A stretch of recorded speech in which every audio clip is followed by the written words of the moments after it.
Good afternoon, everyone. I would like to call this meeting for the School Board of Alachua County. This is a school workshop designed to discuss the transitional, school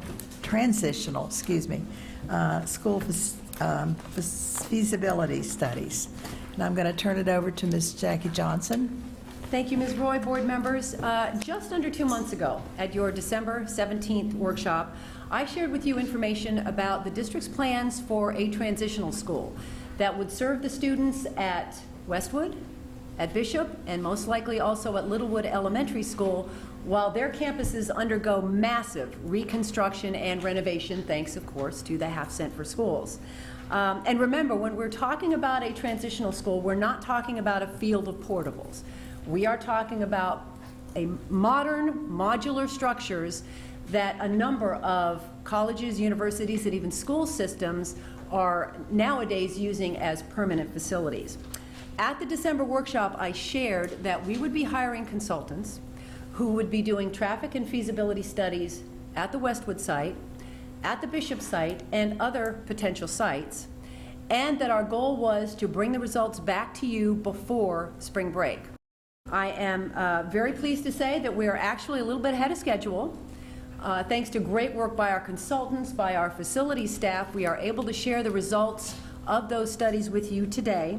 The studies were conducted for Westwood and the Bishop sites, but also for a piece of property that is between the Traffic Safety Center and Rawlings Elementary School in Northeast Gainesville. Now, I will have some additional information for you after the bulk of the presentation is completed, but at this time I'd like to ask Mr. Paul White to come up and introduce you to the consultants who carried out this work and to the architect for the transitional school who will be sharing some design options and other information about all these sites. So, Mr. White?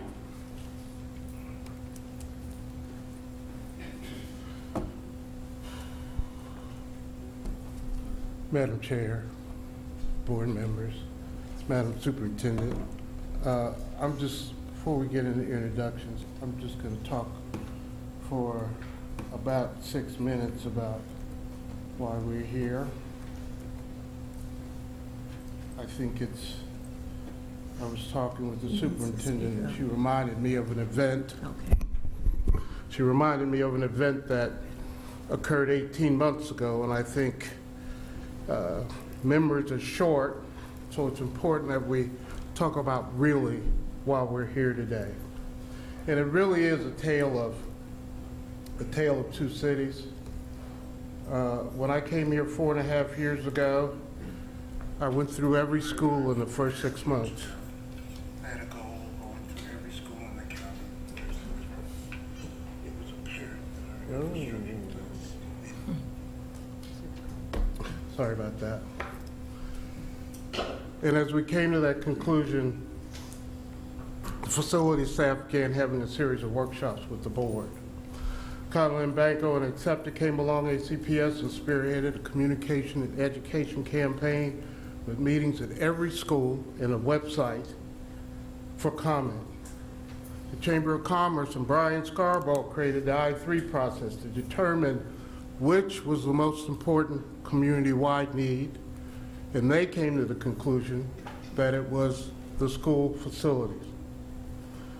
So our superintendent, Karen Clark, recommended to the board that a half-cent surtax be placed on the ballot, and the board unanimously voted for that referendum. And the focus of that referendum was to have high-quality facilities across the county with what we could call equity and eliminating overcrowding. As we went through that process, members of the African American community registered a concern in terms of the benefit of the half-cent sales tax to the east side of the county. As I mentioned before, we had met with every city on the east side. The superintendent authorized another meeting. So in that process, I reached out to Diane McGraw, Pastor Carl Smith, Pastor Carl Anderson, Pastor Thorpe, and of course Pastor Adrian Taylor at Spring Hill Baptist, who always opens his doors for the school board. Over 160 residents attended that meeting. And as I recall, Ms. Roy and Dr. Pulse were out of town, but Board Member Hyatt, Board Member McNeely, and then candidate Certain were at that meeting. And we talked about the general mistrust of government and the concern about promises being kept during the campaign. We talked about the result of the SPAC and the fact that there was no 25-acre site on the east side to build a new school, which was a primary concern of the residents. However, we said very quickly that we own property, and indications from the state said we could tear down 80% of Howard Bishop and 80% of Metcalf and give them two new schools, a middle school and an elementary school. We asked for a show of hands, and the support was overwhelming. Now, the second question was, well, when will those schools be built? Are they going to happen at the tail end of the process? And the answer was no, they'll come on at the same time as the new school. Weeks later, Brian Scarborough and I spoke before the Democratic Party, who had not endorsed the sales tax. The same questions were asked and the same answers were given. And as we all know, it passed by an overwhelming majority. So now, as we move forward, we're into the second city of Gainesville. We have our design teams together, we have our contractors. Prairie View is being restored, and Idlewild, Williams, and Lake Forest are scheduled to go there. And so now we have whatever you can call it, NIMBY, not in my backyard. What we hear is the same refrain. We supported the sales tax, we voted for the sales tax, but we don't want to be inconvenienced. And I guess in this time of slow-mo selfies and stuff, I can no longer count the number of times I've had parents say to me, they really don't care about any else's child, they only care about theirs. In fact, in the hundreds of people we've met with outside the Howard Bishop community on this issue, there have only been 2 people to speak in supportive terms of the Howard Bishop community. And it makes sense, and it speaks to their character and their leadership, and that's Daniel Burney, principal of Westwood, and Laura Kramer, principal at Rollins. So in this process, we've had lots of suggestions from the city and other folks, most of which we found came with restrictions or were wholly inappropriate. So it's clear in what you'll hear today are presentations on 3 sites that are owned by the district. Now, I know that perhaps people here don't care about equity. There might be people here that have a totally different agenda than what we're talking about. But our mission statement is we're committed to the success of every child, and I think that's what we need to focus on.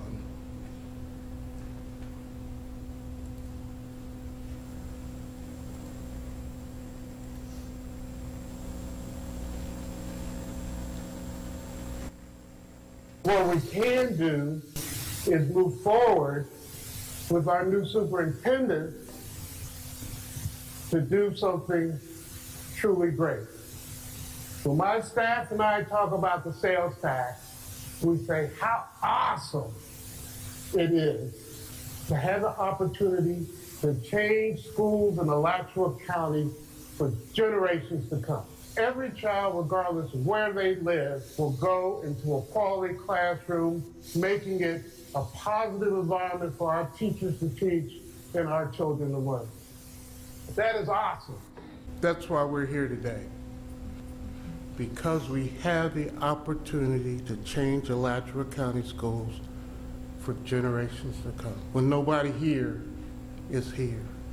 So we need to keep our eyes on the prize and not get distracted by all these other things so we can live up to our commitments and make it possible for every child in Alachua County to be a success. So now I'm going to turn it over to Paul Stretching, the architect on this project, and we'll kind of tag team it with the consultants here, but I'll let you go ahead and start, Paul. Do you want this up?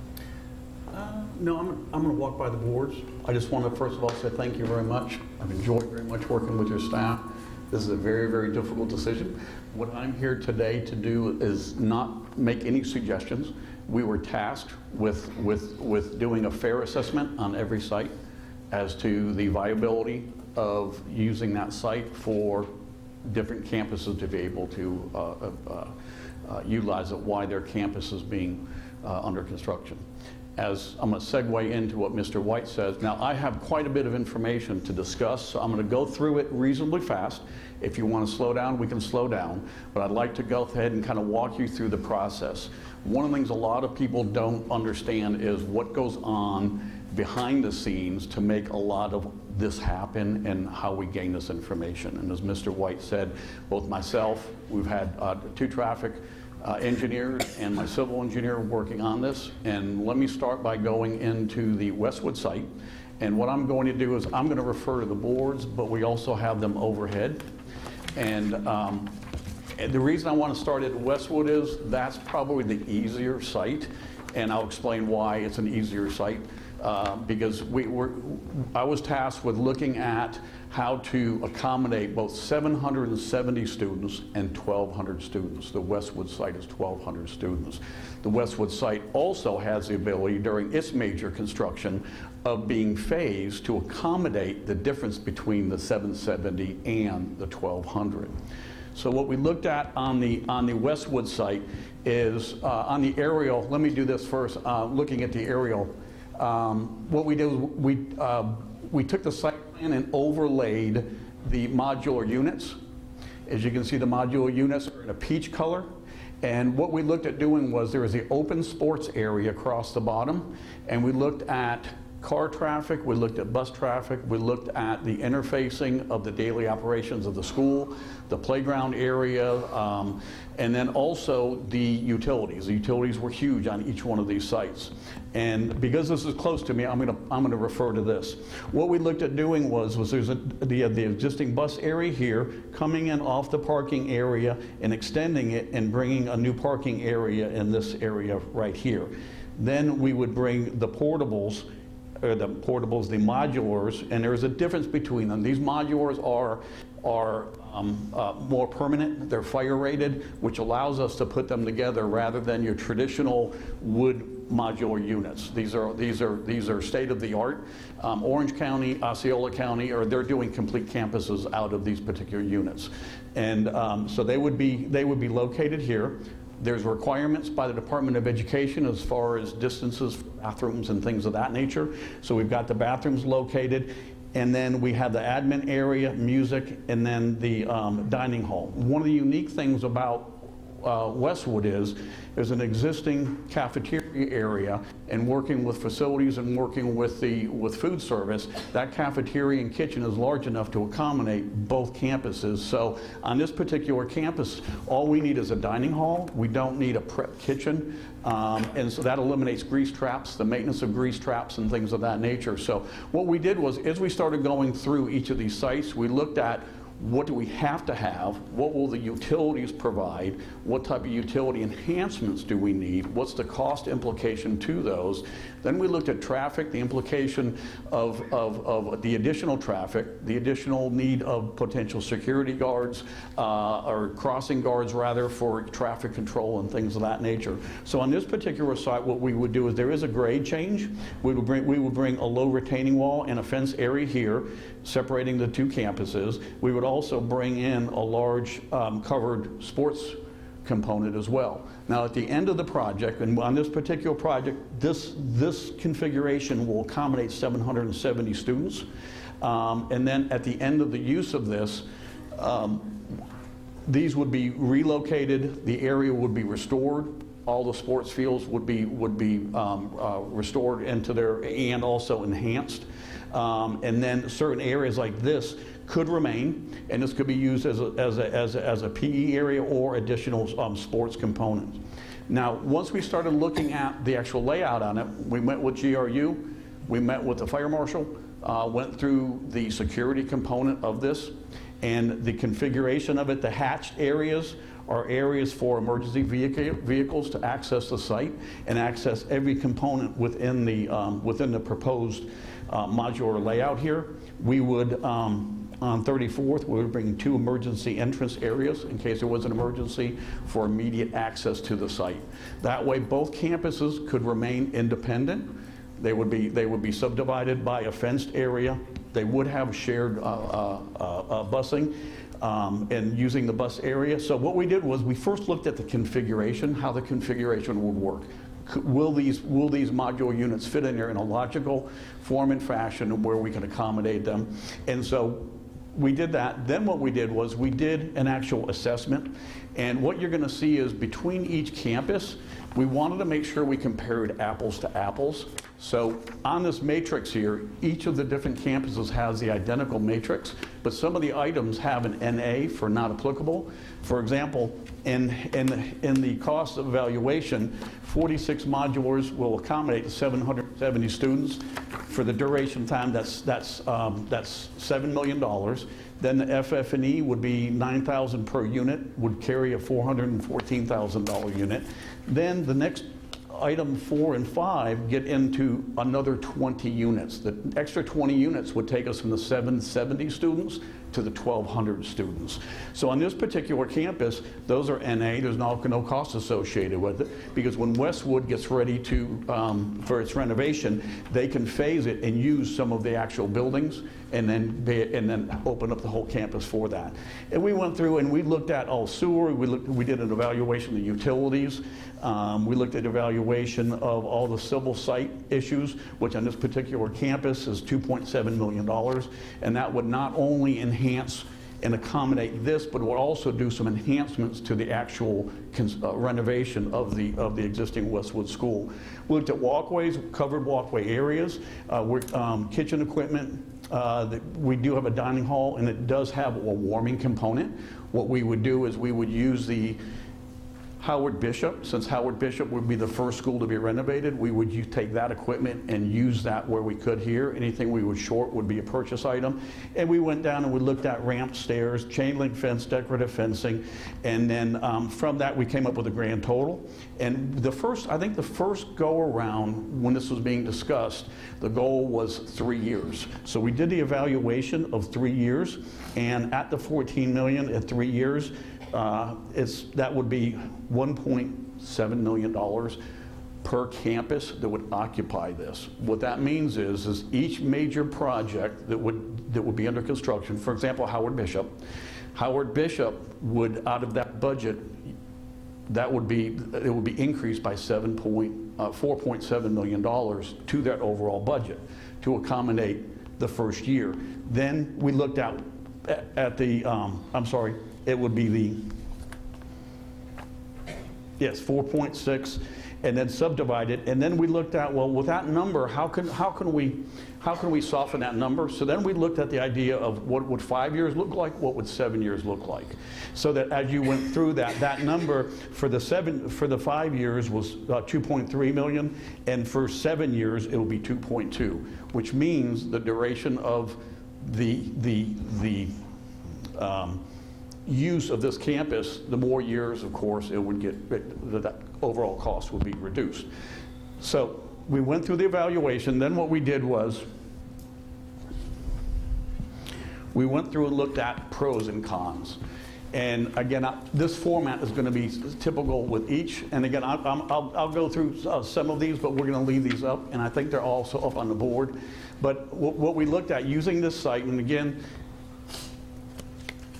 we tried to assess each campus without any preconceived ideas, any tainted opinions one way or another. We wanted to do a fair assessment across the board. The first advantage of using this site is we could utilize the existing kitchen, and there's a major savings with that. The other two sites we're not able to. We're going to have to bring in a kitchen unit, which is about $450,000 to $500,000 for that unit. So on this particular site, that would be a cost that wouldn't have to be absorbed. The next item was, since we don't need a kitchen, we would need grease traps. Next item 3 is shared bus driveway. We would stagger the actual times. That would be, and it's also a disadvantage of staggering times. Then we have the possibility of using the adjacent park for staging. Now, there is rumor that the city is going to be doing some renovations to the park, so there might be a duration of time that option would not be available. But that duration of time should be 6 to 7 months, according to the city. And during that time, we could stage that, and then afterwards we could use that. Basically, the location is centrally located for both Westwood and Littlewood. If the Westwood site was considered, one of the next sites will be Littlewood would occupy this, and it would keep the neighborhood pretty much in the same order that it's in. Once finished, we would restore all the sports fields. There's no new road cuts that would be required. The 770 students is a maximum size the school needed for Westwood that would accommodate it, so it wouldn't get any larger than this. The Westwood students would not have to be relocated. Car and bus traffic would be manageable with law enforcement officers in control during the school peaks. Littlewood and Westwood campus walking zones would remain the way they were, and fewer students will be required to be bused. Disadvantages, we looked at, there would be a staggered start time. The site will require a lift station. The site will require a retaining wall to accommodate the grade changes. That would be across here. This is the most challenging site of all the campuses because of the grade change and drainage.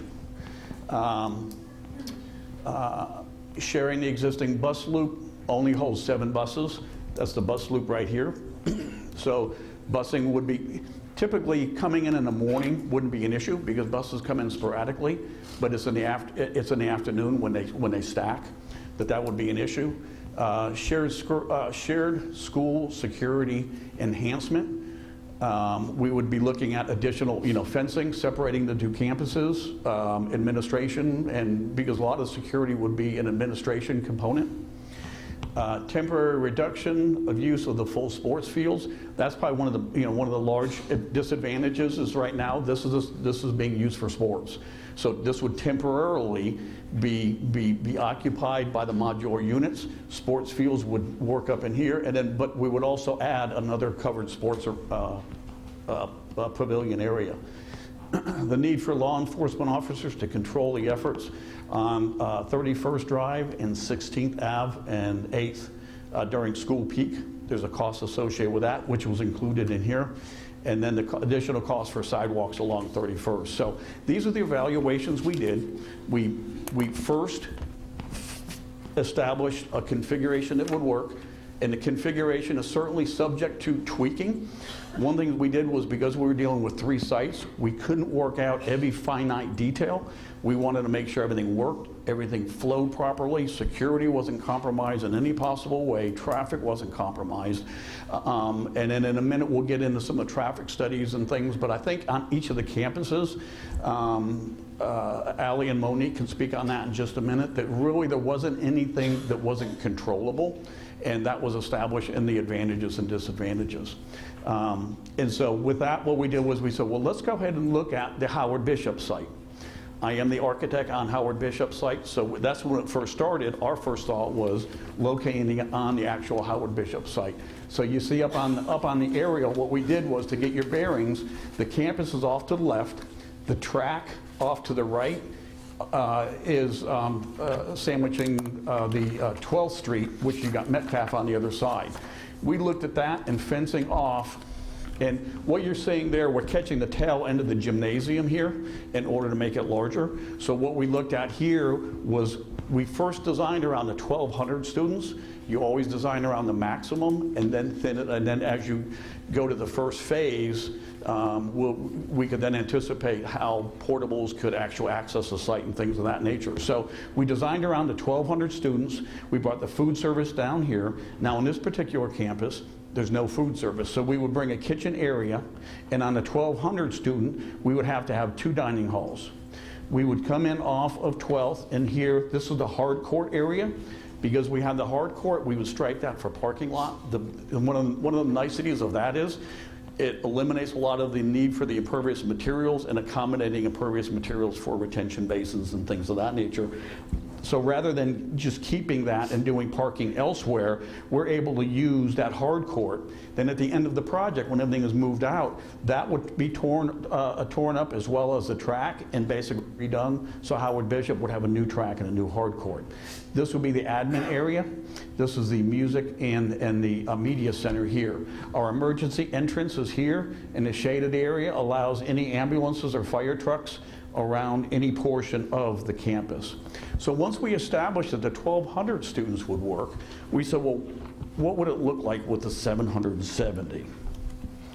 So with the 770, what we did was same configuration, but we removed modular units, and we removed them in locations where they could easily be added without interfering or costing any additional money of the other work that's already in place. Parking lot is still in place. You'd only need one dining hall, and here you'd have a kitchen area right here, and then a walk-in cooler freezer. You'd have two admin areas. The music and media center would remain the same, but these are the areas that we would take out. And then after, depending on, for the lack of better words, the pecking order of the schools, one of the things we looked at is our recommendation is to use a 770 student campus for as long as you can, then bring the 1,200 in. So you're not, because I think there's only one campus that would have to accommodate the 1,200. So rather than bringing portables in and taking them out, go ahead and utilize this for as long as you can, and then bring the 1,200 in. And so Howard Bishop works. On the Howard Bishop, again, the same components down through here that we just talked about with the, now in this particular case, for the first couple years, we would have the 46 units, but then we would have an add-on number for the additional 20 units and the additional furniture and fixtures. So all those were added up and came up with a grand total, and then subdivided that out. For the 3 years, it was 5.6 millions. For the 5 year, it was 3.8. For 7 year, it would be 3.2. So one of our evaluations was, we're not here to say who goes where for how long. We did a financial assessment, just like any developer would do a pro forma. You're looking at cost, and with this, one of the concerns that I heard from facilities is being taxpayers' money, being a good steward of that money, and using it wisely. And one of the things we looked at was there was a break point of leasing portables versus buying portables. And there's an advantage of purchasing the portables. And once you get to the 5-year area, you're getting real close to purchasing those units. And by purchasing those, you could have those units to use elsewhere as you relocate them. And they could be used at other campuses, or they could be used for a small starter campus and things of that nature. So what we did was, on the Howard Bishop, advantages, disadvantages. The Howard Bishop, starting with the advantages, the Howard Bishop students would remain on site. What we would do is we would use the existing bus parking lot. We would fence it, come in here, come back out, fence this off. Howard Bishop can remain here. We could phase the gymnasium for a latter part of construction. That's only being renovated. And so this campus would have access to a full gymnasium, and then also an existing bus loop, and utilizing the hard court for a parking area, which ended up being quite a bit of savings. Number 2 is the school stays in its current neighborhood. Number 3, easy access requiring minimal site enhancement.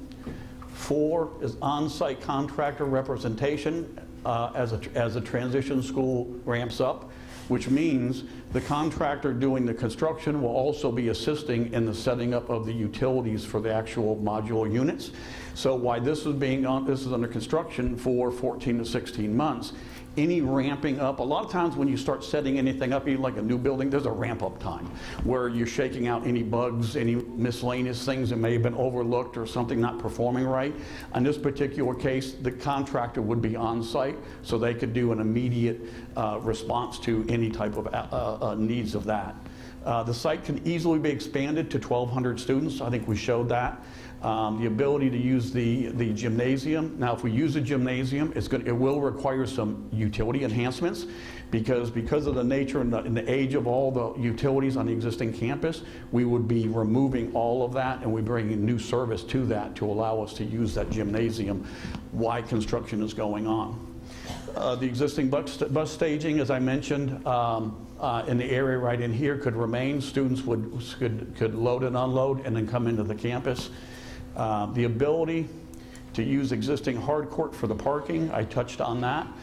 Increased parking capacity and size with the size of this and some of the existing parking that's already in the bus loop area. We can easily accommodate 140 to 145 parking stalls.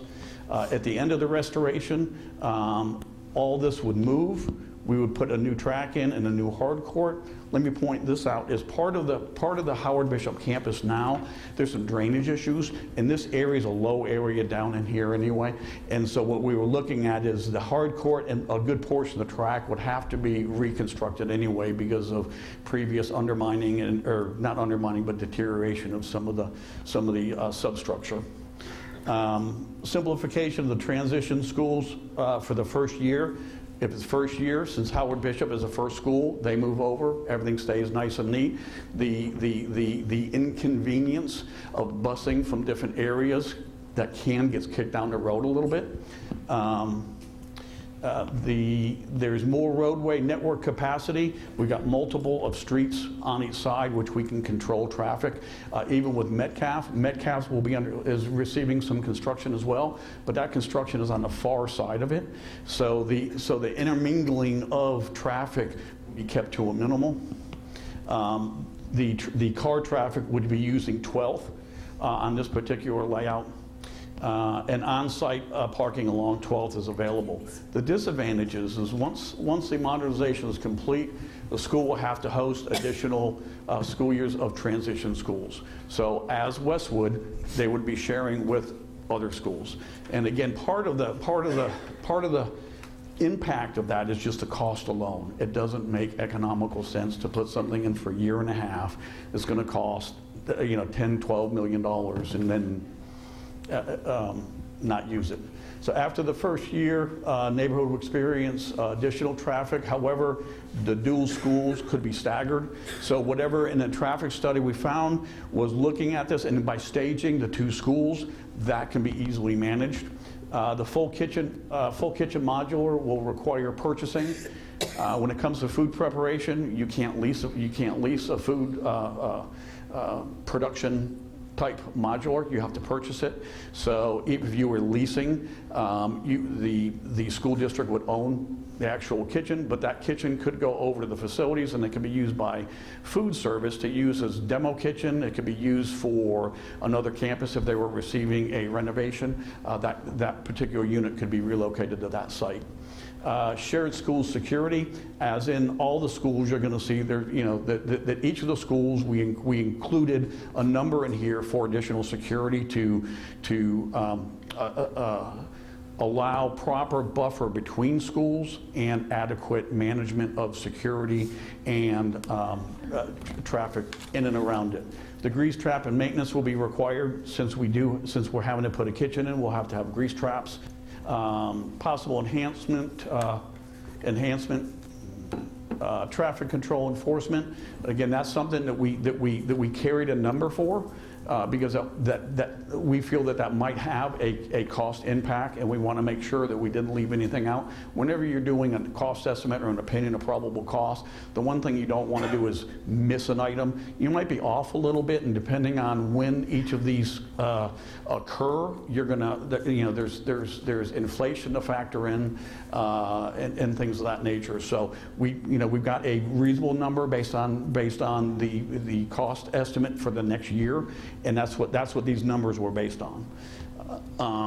No space for the transition school and the covered court. That's a disadvantage. What you have on the Howard Bishop campus, because we are going to have to do a large retention basin, because we're doing new construction, that's going to require a retention basin. So this area is going to be designated for the actual permanent retention basin, but it's also going to accommodate some of the modulars, and we have a basin here.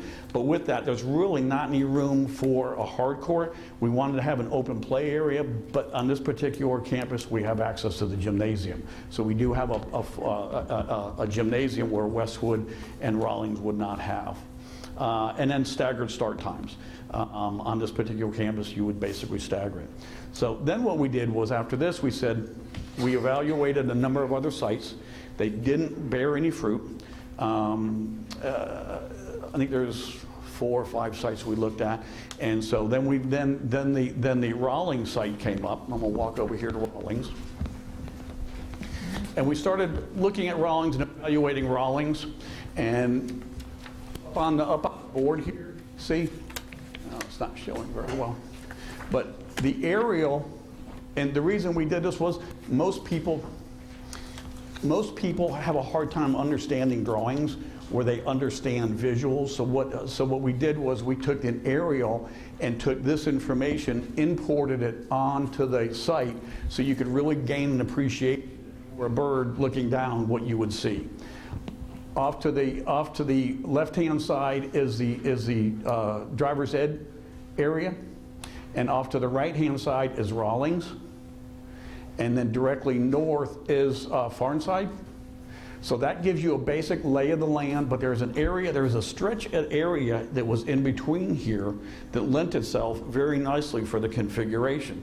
So then we started looking at, okay, what about bus and what about car traffic? How do we handle the car and bus traffic? We said, well, why don't we not disturb the existing bus patterns?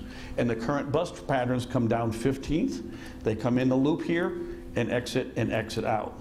So we said, why don't we, by staggering the time, we can preserve that bus traffic, but then do an extension and bring a larger bus area in here. And this can accommodate 124 buses, that's what we're showing here. And then go ahead, and then this is the existing fence area. We preserve the existing fence, existing retention basin. The other,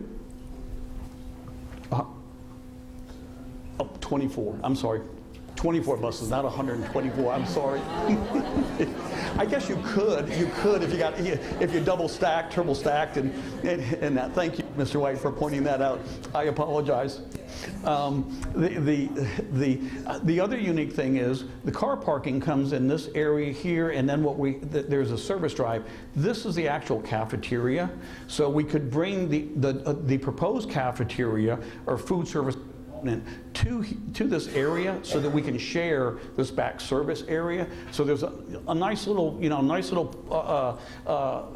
ability to take advantage of existing conditions. So in this particular case, we would do the kitchen, we would do the dining halls here, we would do a covered playground. Now also to remember, once the board determines a site, every one of these sites we can tweak and we can shift some things.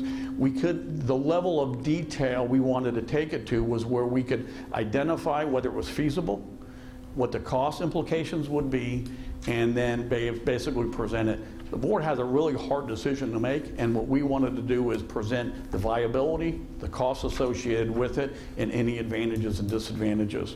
And on this site, what we did was we located a hard court that could be used for also for bus drop-off and pickup. And then we did a admin area here. These are our classrooms. And what we did was we designed for the 1,200 students first, because then we can back off. So the 1,200 students would carry through here. We put the music here, and we have an emergency egress around the campus for security. And then in this particular case, we said there might be the possibility of utilizing the existing driver safety, but let's not count on that. Let's look at a separate parking lot that would accommodate not only the 770 students, but the 1,200 students. So we laid out the 1,200 student parking area. This is 123 parking stalls. But the other thing coming in, what it does, it creates a great stacking area to get all the traffic off of 12th.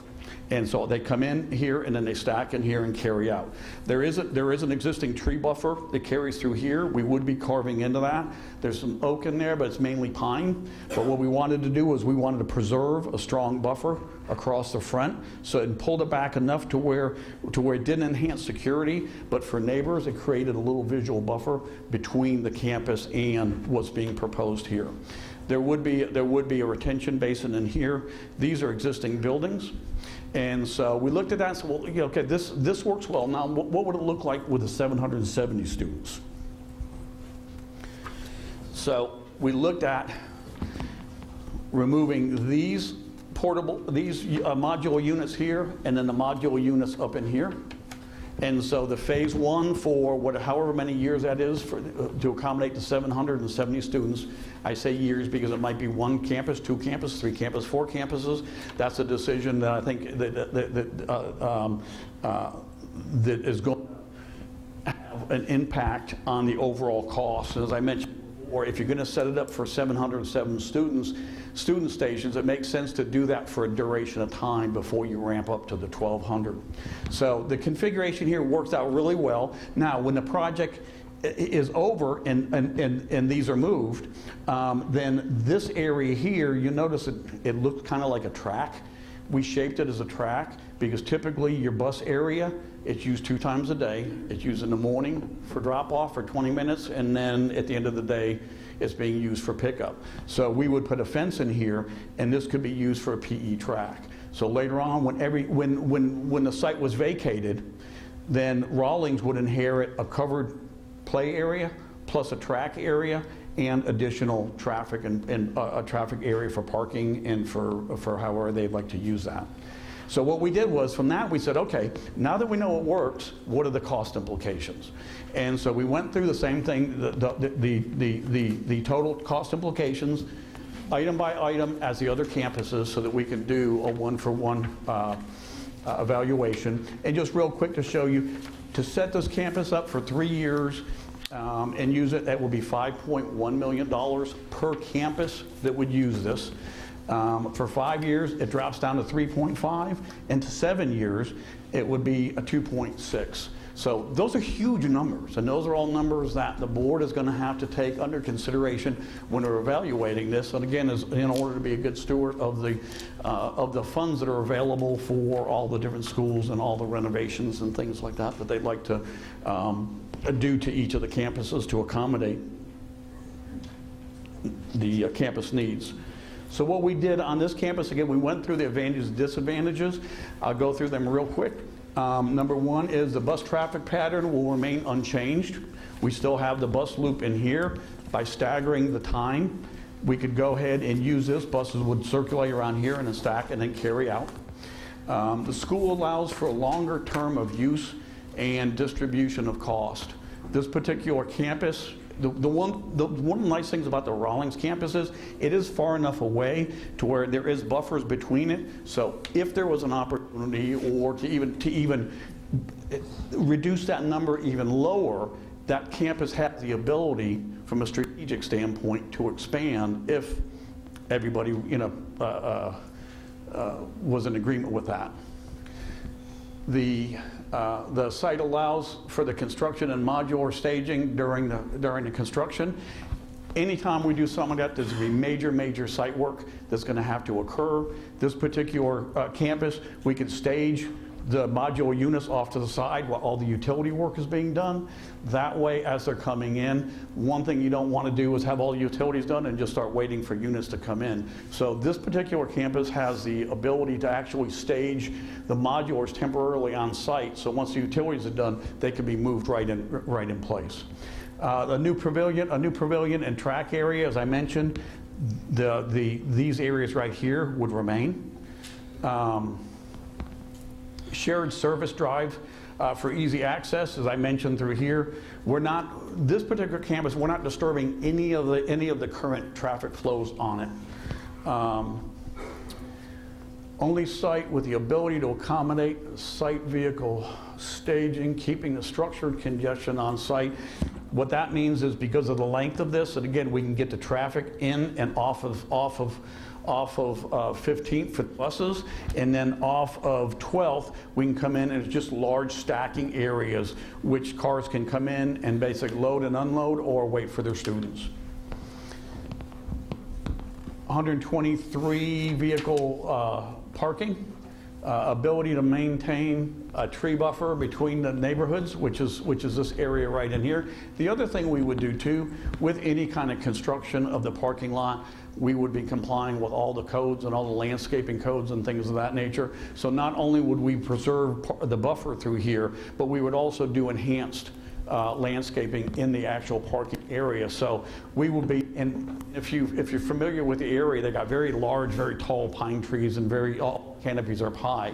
So by doing something like this, you actually bring the canopies down a little bit to create, I think, a little bit better buffer.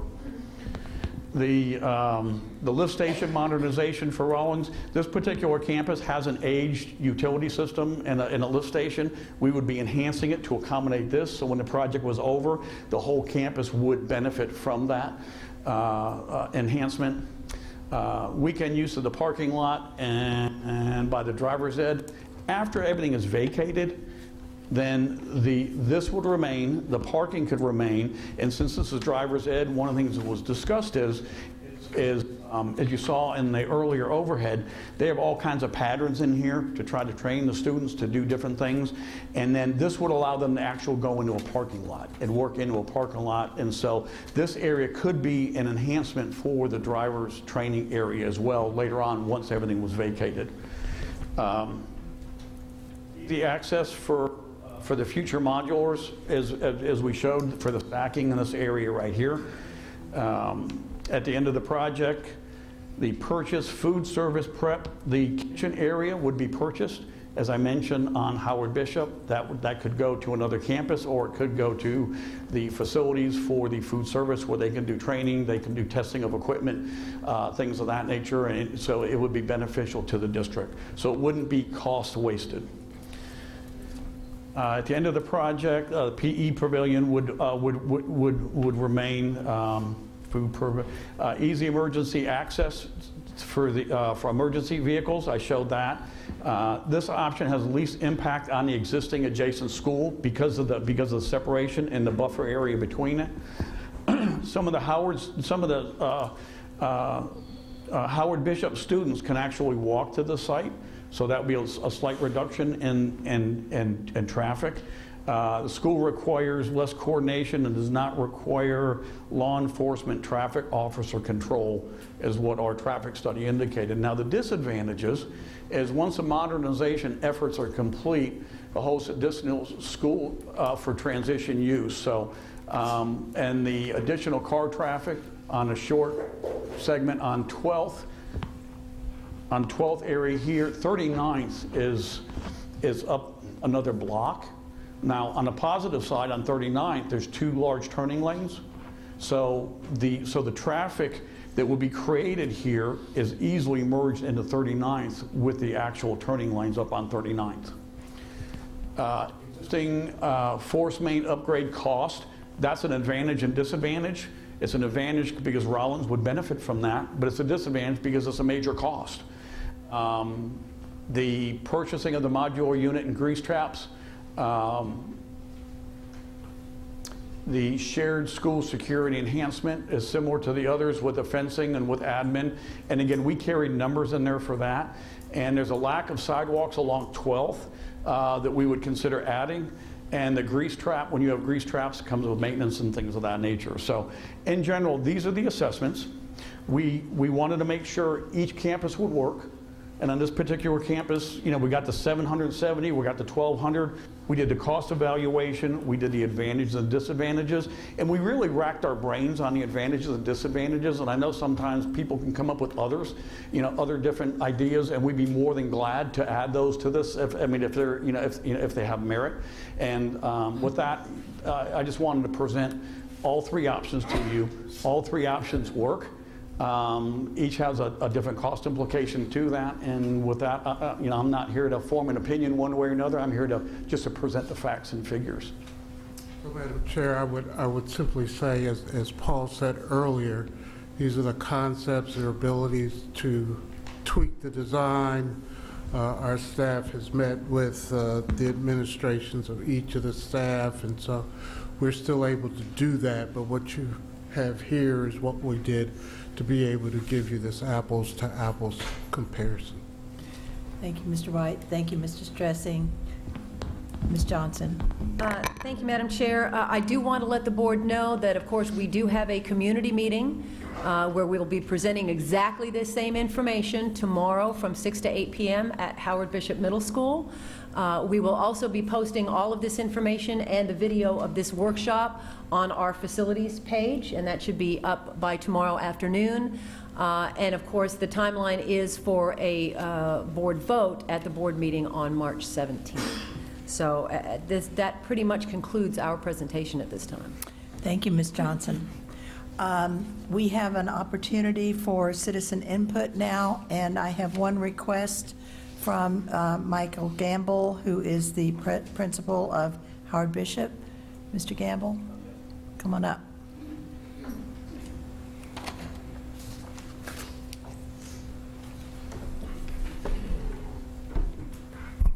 Thank you. I didn't expect to be the only one.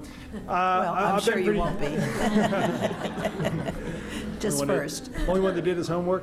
Anyway, thank you for this opportunity. And I've been staying silent because I didn't think it was my place to interject things. But as people talking, as Mr. White said, Mr. Burney was very accommodating and ready to go, as was Ms. Kramer and Rawlings. And I want to single out Ms. Susan Botcher at the workshop we had in December as a neighbor of Westwood said, you know, let's get this done. As a neighbor, we voted for this and were willing to put up, or she was willing to put up with an inconvenience. It was a very thorough, and thanks to Mr. Stressing, been enjoying working with him for a while since he was named our architect. And at the Westwood meeting, when was that, back in October, it was rather contentious. Parents came to me and says, you know, I think we just need to take a time out here and step back. And my answer to them was no. Our kids deserve, their families deserve a new school. Howard Bishop, we were the poster boy for the half-cent sales tax. Every time there's a story in the Sun about the facility's needs, they run the picture of me pointing out the hole, and I've got some new pictures as that hole just got a lot bigger and pieces were falling out the other day. And the rooms that you look at them, and they're in terrible shape. So whatever our site is, our staff is ready to do whatever it takes to get this move done. It's going to be a big inconvenience for us. The teachers know this, but all of our staff is on board. Like wherever we're going, let's do that. Let's get this underway and get a new school for our students, for our families in Northeast Gainesville. Because of the unknowns here, I was a little worried about interest for our magnet program, and at our magnet open house at the end of January, we had the smallest turnout I've seen there in 10 years. So I was a little concerned about that, but I'm happy to say that we had over 130 fifth graders pick Howard Bishop as their first choice for a magnet school. So we look to be fine there, and I hope wherever we wind up, they'll still stick with us. Mr. Stressing, I had a question about the transportation. I know that was item 13, so is that the transportation for each school? Because we're looking at if we're somewhere other than Northeast Gainesville, busing Bishop kids to that site, the Westwood site, or if it's a Northeast Gainesville site, you're looking at busing Littlewood students and then all of Westwood students over as well. That was factored into those numbers. What we looked at is we looked at the top 10 schools and that will be renovated, and we came up with the cost for each one with the assistance of the facilities department, and those are actual factual, and those include fuel, extended hours, things of that nature, and they vary slightly from campus to campus. And again, let me just say that number can change depending on the pecking order of whatever schools are going to be renovated. So there's some influx, but we use reasonable numbers on that. We use reasonable inflation numbers on that, and again, inflation can adjust. But yes. The other thing we did was base it on every child being bused. So it's the most conservative number we could come up with and not try to figure out, well, how many kids are going to walk or how many parents are going to drive. The one thing we didn't want to do is come in with some lowball numbers and then later on find out, oh, they're way more than that. So as Mr. White said, we went very conservative. All right. See, I have the red light, and as Mr. Stressing said, you have a hard decision to make, but I hope come March 17th, we'll have a decision and we can get moving. Thank you. Thank you, Mr. Gable. I'm sorry, I should have given the board a chance to ask questions of Mr. Stressing or Mr. White. Then we'll have citizen comment or questions, and then discussion. Mr. Moore, you want to? I mean, the agenda does call for public discussion first, so that you can get all your questions done Discussion at one time, because you might have comments as well, and just get them all Well, done at the same time. Mrs. Johnson had a slightly different, and, okay. Anyway, okay, shall we continue with? Does anyone from the board have a burning question? Okay, well, we'll open it up for citizen questions. Come on up, one at a time, please, and please state your name and try to keep your comments to about 3 minutes. My name is Laurie May. I'm a retired librarian. On the disadvantages, Howard Bishop disadvantages, third from the bottom, did you totally skip that one? Because I didn't, where it says wild spaces, public places, I didn't hear those words. I may have, and if I did, I apologize. Could you explain that? Yes, there's the public places, wild spaces has funding.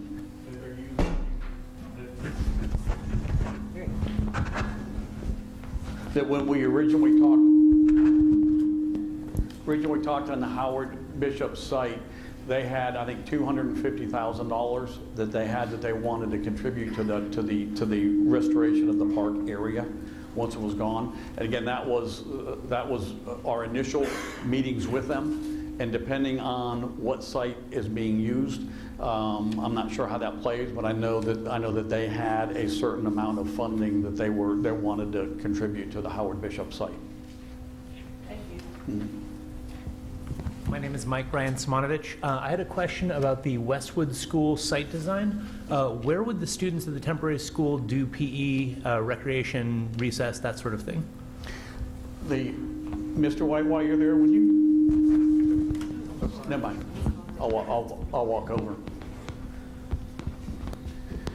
As I mentioned, that is one of the disadvantages, is because by locating here, this area right here would be the sports area. We would build another there's a covered court area here, we would do another one, and then this would be the open area here. These units right here would be PE.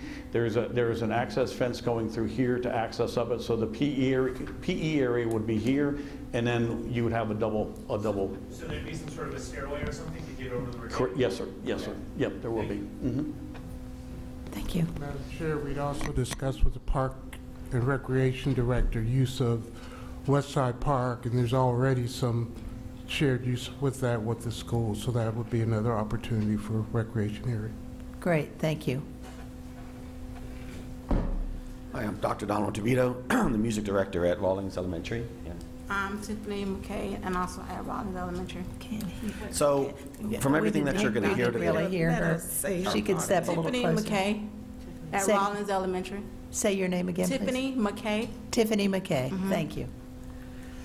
so from everything you heard today, there's two key pieces of information from Rawlings. One, we have a list of, we did pros and cons, and we have a list for you, those 25. I don't have time in 3 minutes to read that to you, but you have it. There's two concerns we have that take precedent, in our opinion, over everything else you heard today. First is equity, and the second is safety, the safety of our students. But there's a few things that you've heard here that are particularly misleading, not intentionally, but just from people who are on that campus every day.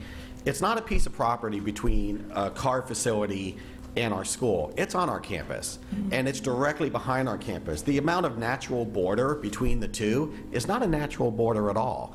And when we consider students walking onto our campus, well, those are middle school students interacting and engaged with elementary in a way where it's interfering with the daily course of our school day.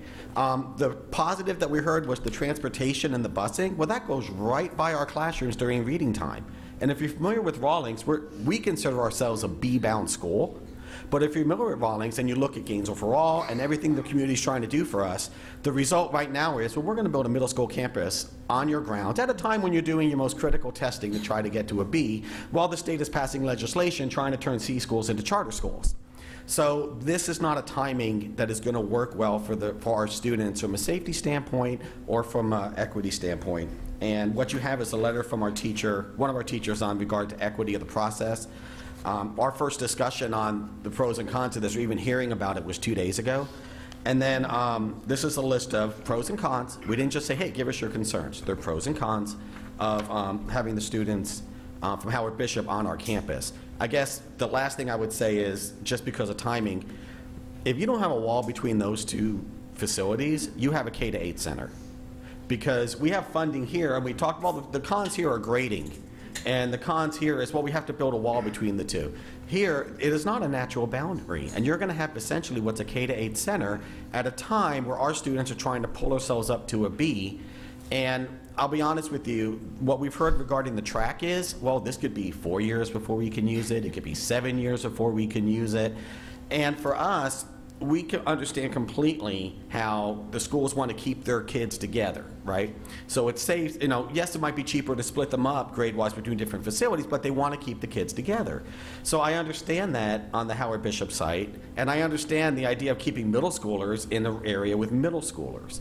But for us, if we're going to do all of these different things and then put it at Rawlings, we're going to need more than a roof. I mean, if we're going to be accommodating for up to 7-8 years of trying to overcome all of these distractions, because you don't have 1,000 students step out of a bus in front of our reading classrooms and say, well, we'll have an extra school resource officer there to keep them quiet.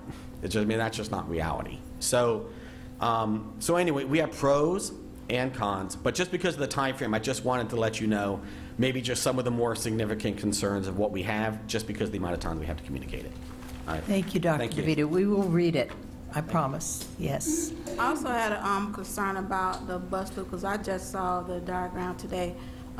Those are Head Start portables that's right next to that bus loop. So are y'all gonna fence in the bus loop so those Head Start kids, when they come outside, they won't be getting into the traffic of the bus loop? And how are y'all gonna keep that, the buses from, going over onto the grounds? So that's what I want to know, is there going to be some kind of fence that's going to, keep the properties separate from the track? Also, y'all gave great numbers about the cost and how much everything is going to cost and all that. But nobody discussed like how this is going to affect the students or how it's going to affect the staff with relocating. And sometimes when you relocate, it causes depression, it causes anxiety or things like that. Have y'all thought about the concerns of the parents, what they're going to go through, or the students or staff without moving everything? Some of those teachers I know been at Bishop for a long time. And so now they got to pack up all their stuff and come move into a portable and then move back, and they don't know when. And nobody knows when. I know on your website it says, I think for 3 schools, that may be up to 12 years. You guys don't know. With Florida weather, we have rainy season, we have storming, so stuff can be delayed. So you can't say it's going to be 3 years or 4 years. You never know. There could be vendor delays. There could be all kind of other delays. Have y'all factored all of that into how long these things are going to be on our campus? And I've been at Rawlings since 2008, and have something like that put on the campus, I don't think that's right. I just don't think that's right.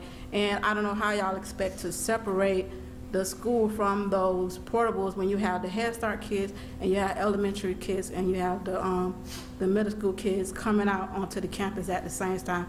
And are y'all gonna have a certain time when middle school starts? Right now it starts at 9:20. We're just starting reading at that time. So are y'all gonna have buses still coming on campus during our reading time? Or y'all gonna change the school times, the start times and the ending times? That's all I have to say.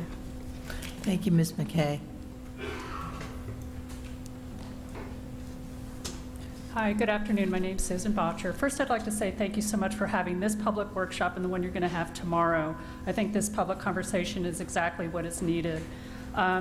Just so everybody knows kind of where I'm coming from on this, you can almost see the roof of my house on the edge, the left side edge of that picture of Westwood Middle School. So the choice of Westwood Middle School impacts me and my family and my neighbors, you know, first and foremost. We are one of those neighborhood schools that we are truly part of the neighborhood. With that said, I would like to again reiterate my support for Westwood Middle School being the choice school. When I look at the site advantages and site disadvantages, this one, so everybody can see where I'm working off of, that I have a couple questions. Under site disadvantages, it says number 3 and 4, that it's challenging because of the construction efforts, and I'm assuming that means because of the retaining walls, because of the grade and elevation changes. It seems to me that these are improvements that need to be done to that site anyway, because from what I've been told by architects and a number of other people, including people who have children there, that the site floods. So it's something that needs to be done. It's an improvement that should have been done anyway. Under number 7 at disadvantages, temporary reduction of full use of sports field while the transition school is active. We've already heard from Mr. White that he said that, you know, that the city and the Parks Department is going to say, yes, you can use the park. That seems like a logical thing to hammer out and nail down with the city of Gainesville and with the Parks Department to say, this is what we're going to do so that we can free up this area for the construction and all these different changes. One of the other disadvantages, the city is preparing for park construction enhancement project, which could hinder bus operations for 6 to 8 months. I would suggest that, if you haven't already done so, is talk with the city and say, can you please delay that park improvement project for that period of time until this construction is done? It's not like the money that they have for this park improvement is going to go away. They can delay this, and I think because of the grand picture that Mr. White laid out when he first started his opening remarks, that in the grand scheme of things, that it is important for us to get these school projects done. The need, number 9, need for law enforcement officer traffic control efforts at 31st Drive. That's something that's, and the next one down is the additional sidewalk along 31st Drive. When I was on the city commission from 2011 to 2014, I met with my constituents in those neighborhoods right there, directly west of West Side Park, and they've been asking for a sidewalk along 31st Drive from end to end for years. And for one reason or another, it hadn't been done. It was something that I worked on when I was on the city, and I just wasn't able to get that finished. So in my humble opinion, I think because the Westwood Middle School site looks like over the 3 years or the 3, 5, or 7 years, you're going to save between $500,000 and $1 million a year over the other 2 sites. So to me, I think the Westwood Middle School site really is the best one, and that's one I would advocate for. Thank you. Thank you, Ms. Botcher.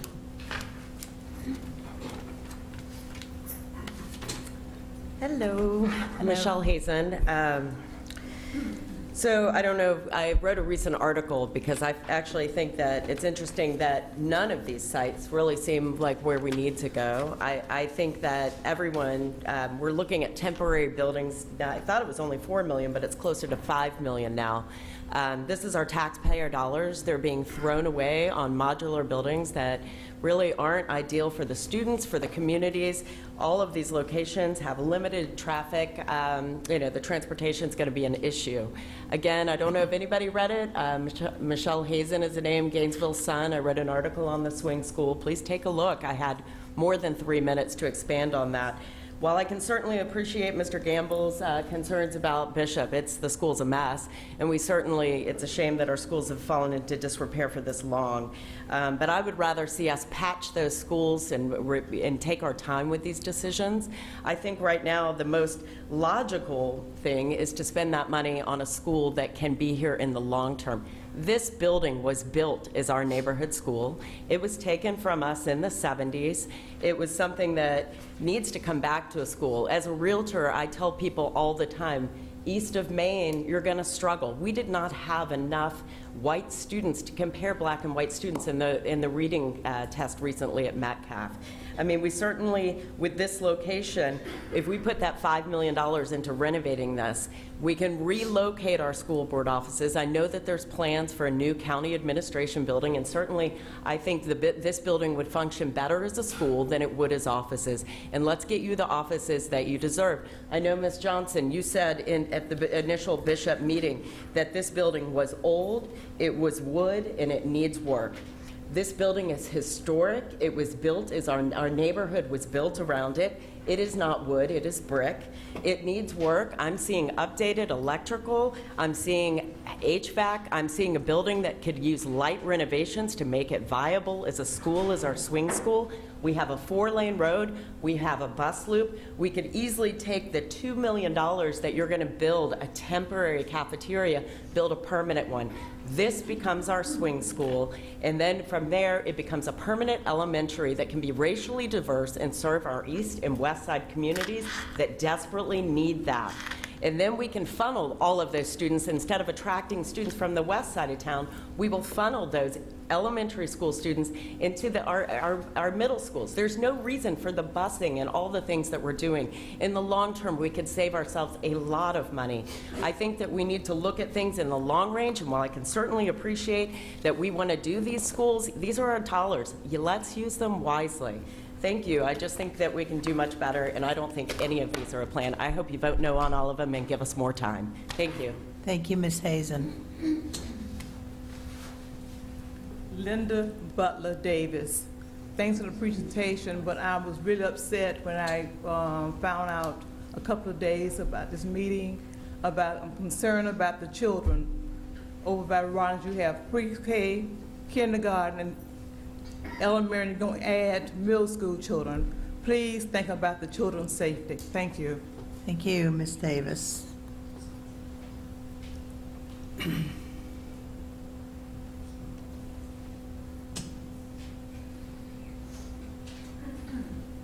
Hi, good afternoon. Kathy Bondi. Kathy Bondi. Hi, Bondi. So on this map, I will say that you can almost see the roof of my house too in the lower right-hand corner. We live on the corner of 31st Drive and 10th Place. Our neighborhood is concerned about the traffic impacts, especially of the swing school at Westwood Middle School. And I heard that a traffic study was done, but I have not heard any details of that. There's a tremendous amount of concern about the current traffic on 34th, 16th, 31st, and 8th Avenue in the mornings and in the afternoons during school times with the current student population at Westwood. It's impossible for us to leave our neighborhood during those times. It's just a roadblock. The buses block 31st at pickup time, especially in the afternoon. You can't get in or out. So even with staggered times, that means that's going to happen for a longer time, or just how is this going to be handled? So if you could detail for us perhaps what the results were of the traffic study and when that was done. I'm hoping it wasn't done during Christmas vacation time. And then also, many other people have brought up the traffic congestion on 34th and 16th and 8th as well. As far as the sidewalk, I know Mrs. Botcher was talking about the need for, or the want of our neighborhood to have a sidewalk along 31st. I will say that all the neighbors, in fact, were not in favor. And that is why it went through, because many of us said, no, we do not want that sidewalk extended on 31st. So I would disagree with that opinion. Okay, I think that's it. You do not want the sidewalk, is that what you're saying? Well, at the time, the way the sidewalk was planned to be extended on 31st, I don't know, 5-8 years ago, some of us, we didn't like the plan, and we said, no, we did not want that. There is a sidewalk on the east side, but on the west side of 31st, the way that it was going to come and cut so close to our homes, we didn't want it. We wanted a crosswalk where the circle is. It would be great to have a crosswalk from 9th and 10th Place going across, but not necessarily a sidewalk on the west side. And you still feel that way? I guess I'd have to see the plan of how it was laid out. I see. Yeah, okay, thank you so much. Thank you, Ms. Bondi. Madam Chair, if I may, with the question on the traffic study, we have the traffic study engineers here that could speak to that, and also we have some information about this building, of some information of the assessment of this building. So if we you wanna wanted do to hear that that now, if you wanted to hear that now, we could do that and then take your question immediately after, or go ahead and take a question or comment, whichever you'd like, but I just want you to know those people were there and can speak to those questions. Let's address those questions now and then pick up with the citizen comment afterward. Maybe some of your questions will be answered. Distressing. Just real quick, there are a couple of questions. I'm going to go back to a couple of earlier ones so that we can at least kind of identify them and address them. In respect to the Rawlings site, and again, as I mentioned, this is conceptual. It works. Each of these campuses can be finessed. In that particular case, with the question about the traffic in here, these units can slide up. This unit could pull back further in here. So there's certainly the ability. I think what we would like to suggest is identify the site. They all work. Every site has advantages and disadvantages. We thought we identified as many as we could.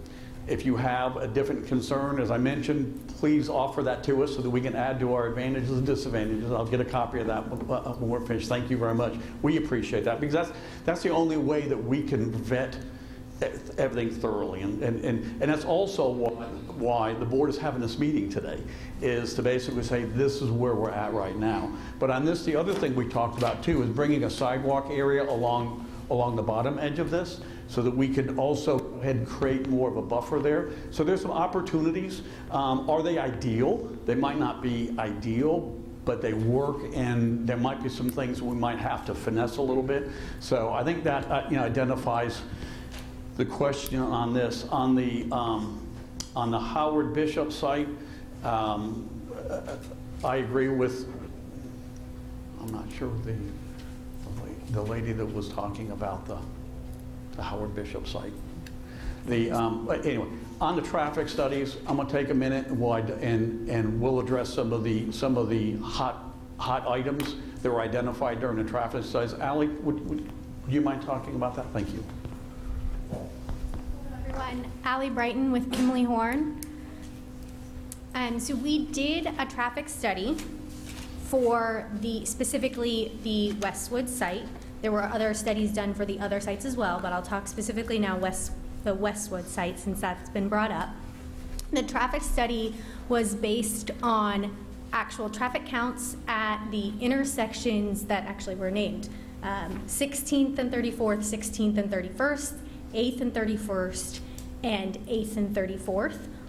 We did traffic counts both during the elongated AM peak and the elongated afternoon peak. Those covered all of the times for inbound and outbound traffic in the morning and the afternoon for both the elementary school time period and the middle school time periods. And we also counted vehicles entering and exiting all of the driveways at each of the schools we've talked about. So we've talked about the driveways, at the existing driveways at Westwood to know how many trips are really being generated by that school. We also collected volumes at all the area surrounding Howard Bishop to know really what they're generating. They're different size schools, they have different patterns, really want to know how much is happening there. And also at Littlewood. So we did scenarios where we would move those volumes over to Westwood. And so we did that for Littlewood, we did that for Howard Bishop. A couple of things to note, we didn't just take those numbers and move them. For Howard Bishop, to do a conservative analysis, we took those numbers and bumped them up by a certain percent because we know that no longer there's a good portion of those students who may be walking and biking to school that won't be able to do that. So we took that and took up that number, even though we know probably most of that increase is really on buses and it has a much bigger a bus has a capacity. We also added the extra buses. So we tried as many ways as we could to make these analyses as conservative as possible. We did all of these counts and actual observations. We were out there the whole time at the end of January, so it was not during the winter break. We wanted to make sure it was on a Tuesday, which is not, I know Wednesday, the peaks of the elementary and middle school get further apart and you don't have as much of the overlap, so we actually didn't want to do it on a Wednesday where it might not show as much of the impacts. So that's kind of what we did. And then with that, we took all of the numbers and did an analysis, and the results of the analysis show that yes, there may be some issues just at getting in and out at 31st and 8th and 31st and 16th.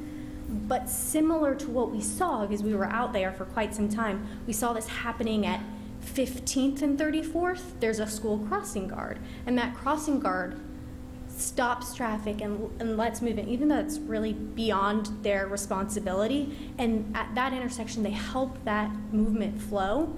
And a lot of times at schools and different where intersections have real quick peaks, we recommend that it be done by an officer. And so we've made the recommendations from the study are that if this is where it's at those two intersections during school peak periods, that those intersections be controlled by an officer. And so that's one of the listed items in both the advantages, disadvantages list, but also in the cost. So the cost of that, those law enforcement officers are included in the Westwood site. I know there was some questions about the bus loop. And so we saw the same thing that was the citizen just talked about the bus loop overflowing and those buses blocking 31st Drive. We saw that. And so our recommendation was to use the park for bus operations. Currently today, the park is used by buses for staging, and it can be used just, that step further. And all of those extra buses, there's a lot more capacity in the park than there is on the existing bus loop, which only holds 7 vehicles. The other question about sidewalk, what we were talking about regarding sidewalk was just a very quick portion. I can pull this up, right? Absolutely. You want to go back to Westwood? Yeah, go back to Westwood.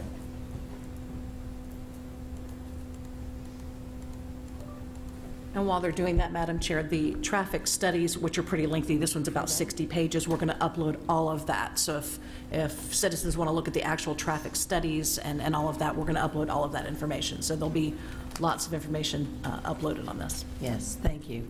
So as I mentioned, my colleagues and I were out at this school during the AM and PM peaks and noticed that when we were walking around the school trying to just see all the observations, there's this section of 31st Drive where there's sidewalk here on the west side of the street, and then it turns into the school, and it's along the school. So if you're walking here, you really, a normal citizen shouldn't walk down the sidewalk and then turn into the school and walk along the school's bus drive and come back out.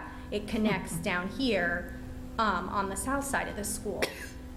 So while I was doing my observations and my colleagues we were staying in the street, and we had to walk in the street every time. And this area here, although it looks like would be easy to walk through, there are trees and you cannot walk. So we were walking in the street every time we walked up and down this stretch. And just to make sure in the future, should this be the site, we wouldn't want students from other schools, parents, et cetera, to have to walk onto the existing Westwood site to use the sidewalk. So our recommendation was just to continue for this stretch here, to continue the sidewalk outside of the school's campus. I see. Yeah. Thank you, Ms. Thank Brighton. Any, One more thing. okay. Can you mention what you mentioned to us a couple days ago about the F rating and the time at yes. which that F rating happens on 34th? Yeah, I know there's been some concerns brought up about just 34th Street in this area is a state road, and the state's monitoring for level of service. They give all of the just like schools get a letter grade, the roads get a letter grade. And this section of 34th is level of service F. And so that is a big concern, obviously. But that level of service F is related to the PM peak of conditions there. That PM peak is between 5 and 6 p.m., which would not overlap between these school periods. And the important thing to note is that, like, for the AM, even though the AM seems like it's may be as close to that as well, the AM current traffic conditions on 34th Street are about 70 to 80% of what that PM is. So there's definitely a lot more room in the AM and also the afternoon prior to that peak. I see. Yeah. Thank you, Ms. Brighton. Mr. Stressing? Add to that, the other question was regarding the Westwood site, the pros and cons about the site work. I want to clarify that. That area does hold water, it does flood, so it would be getting an enhancement on that by, with this work, so that would be addressing that. The other thing I want to point out, there's a question about converting this building into a school, and I just wanted to convey that this was one of the sites that we looked at at the Tom Petty Park. We looked at this facility and we looked at Citizens Field. This particular facility is wood construction. Up in the roof, all the roof structure is all wood. It's wood construction. So when you're looking at fire safety, fire sprinkler, we looked at bringing this building up to code. It would trip the 50% value of it, which means you need to bring the whole building up to code. Building was built over roughly 100 years ago.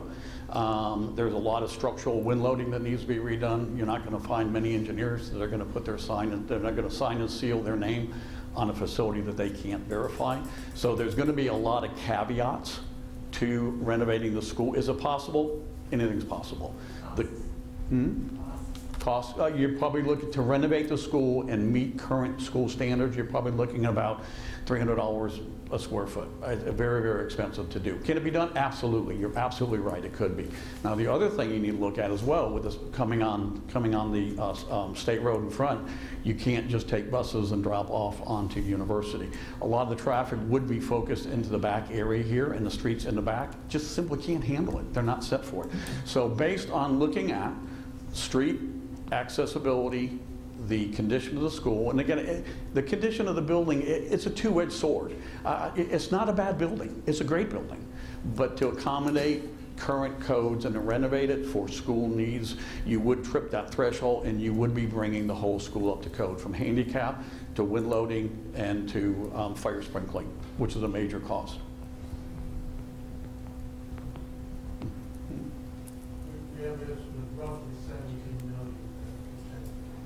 To make it. Now, what happens is, with the Department of Education, you do a Castaldi report, what's called a Castaldi report, and in that Castaldi report, it's an evaluation of new construction versus renovation.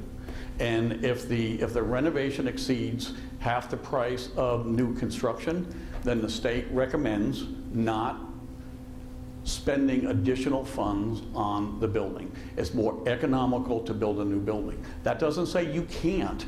It's just an evaluation, and it's called the Castaldi report, if you'd like to look it up. And it's an evaluation, and it's a mathematical formula that the state uses to evaluate the likelihood of a building being renovated versus being removed.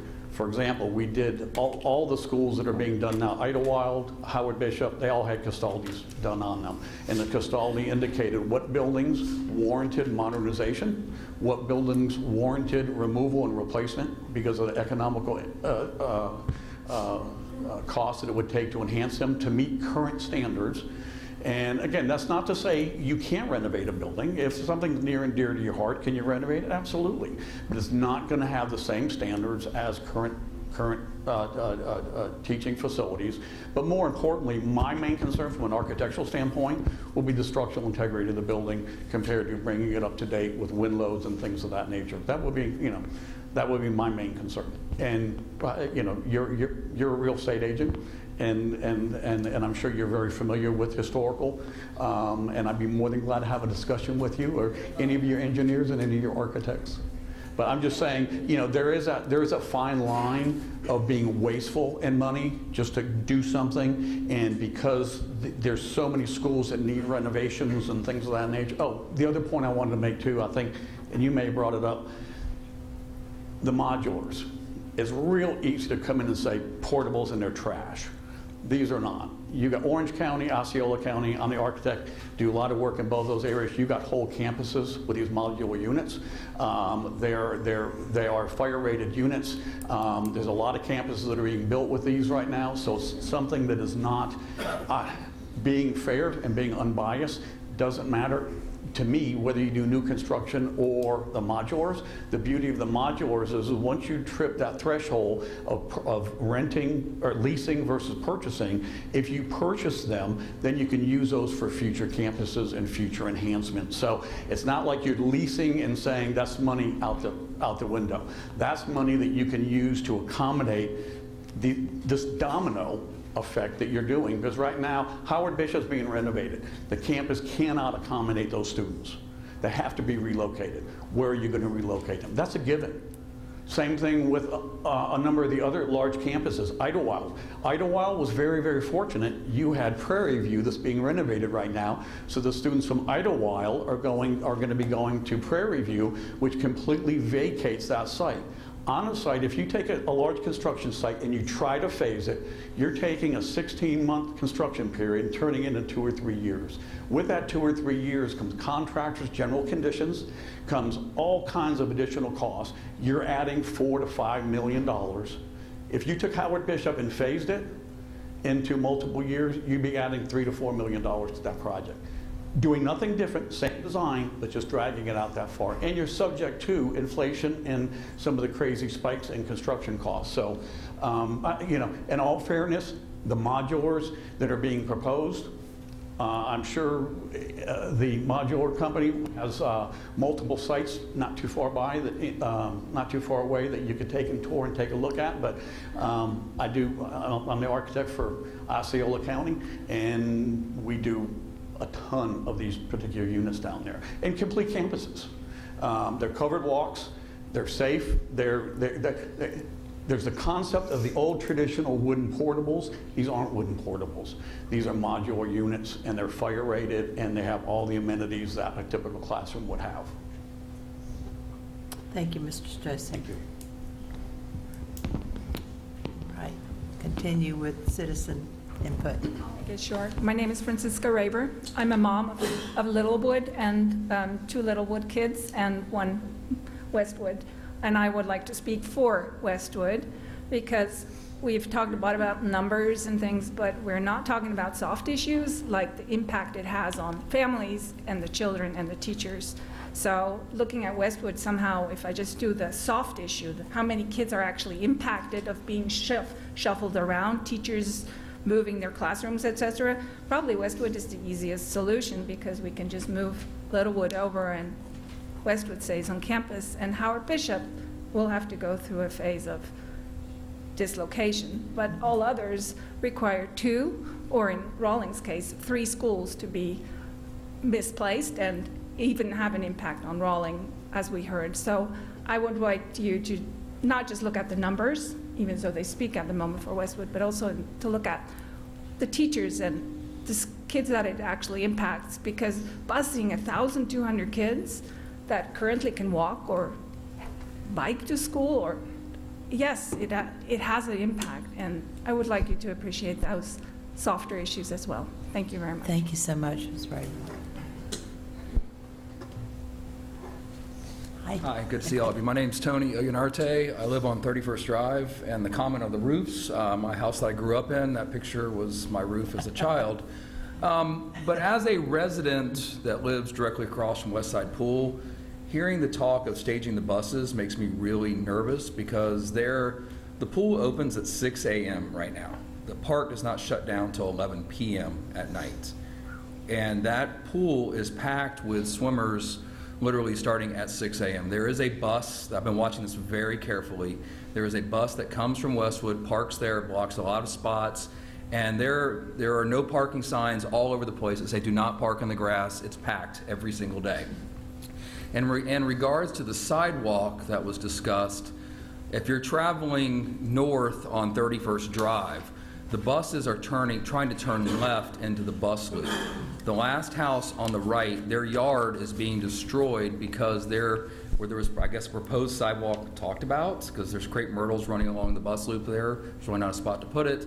the buses are already turning into that yard, trying to turn left to get into the bus loop. And you cannot get out of 31st Drive from 3, let's just say be exact, 42, I've been timing it every day, until about 4:15. 16th Avenue, trying to get across it is really difficult, and then coming south and trying to turn left or going east onto 8th Avenue is almost virtually impossible with school times. And if we're going to stagger that, it's only going to get worse. And so I'm not sure where the direction is or what the thoughts are on staging the buses, but if it was on the west side of the park, that seems like it would be better, but I'm not sure how that would work with weather and things like that. So when you're making your decision, just realize when they decide to heat West Side Pool, that this park became even more popular with not swim teams and everybody else. It's from sun up until 11 o'clock at night. So thank you, and you've got a tough decision ahead of you. Thank you, Mr. Orianati. Hi. Hello, Julie Crosby. I would like to ask the board to please consider your decision through an equity lens.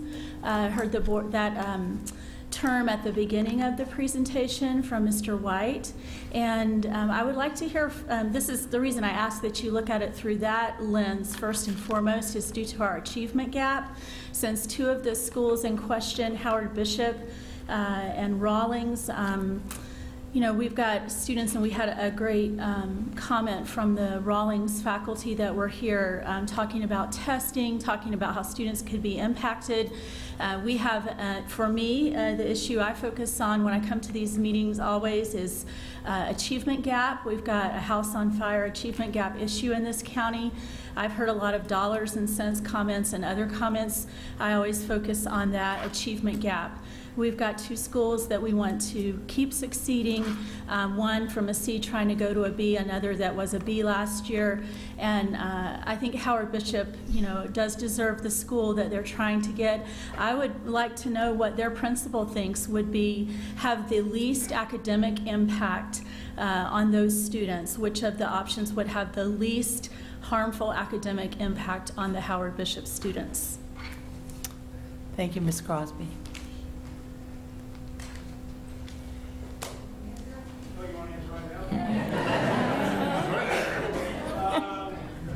Come to the mic. Mr. Gamble, if you will, please.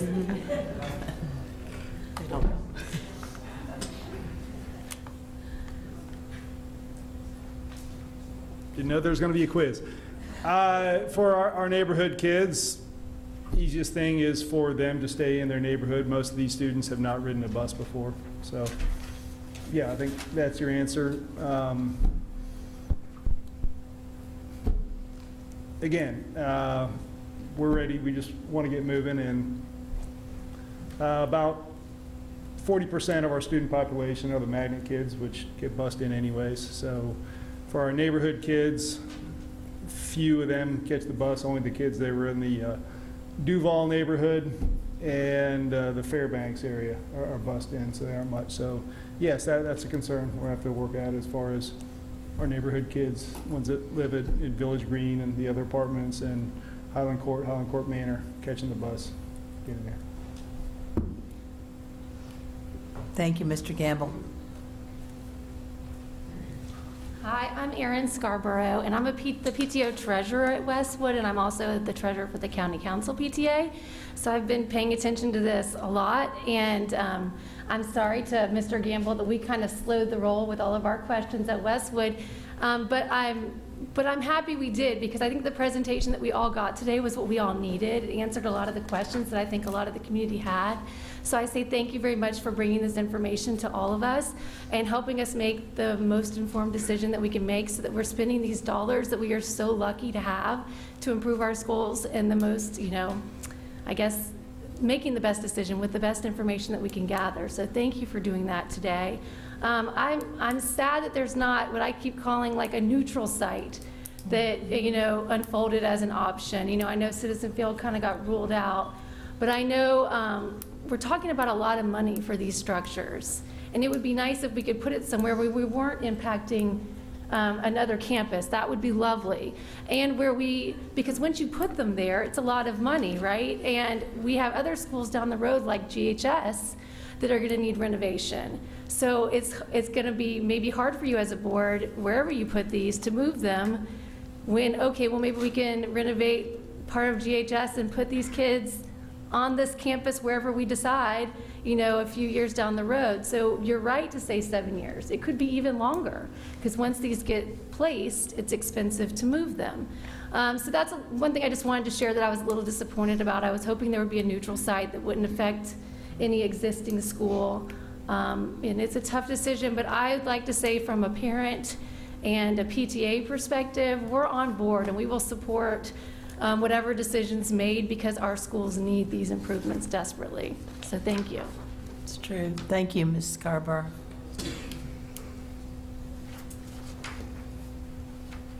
Anyone else?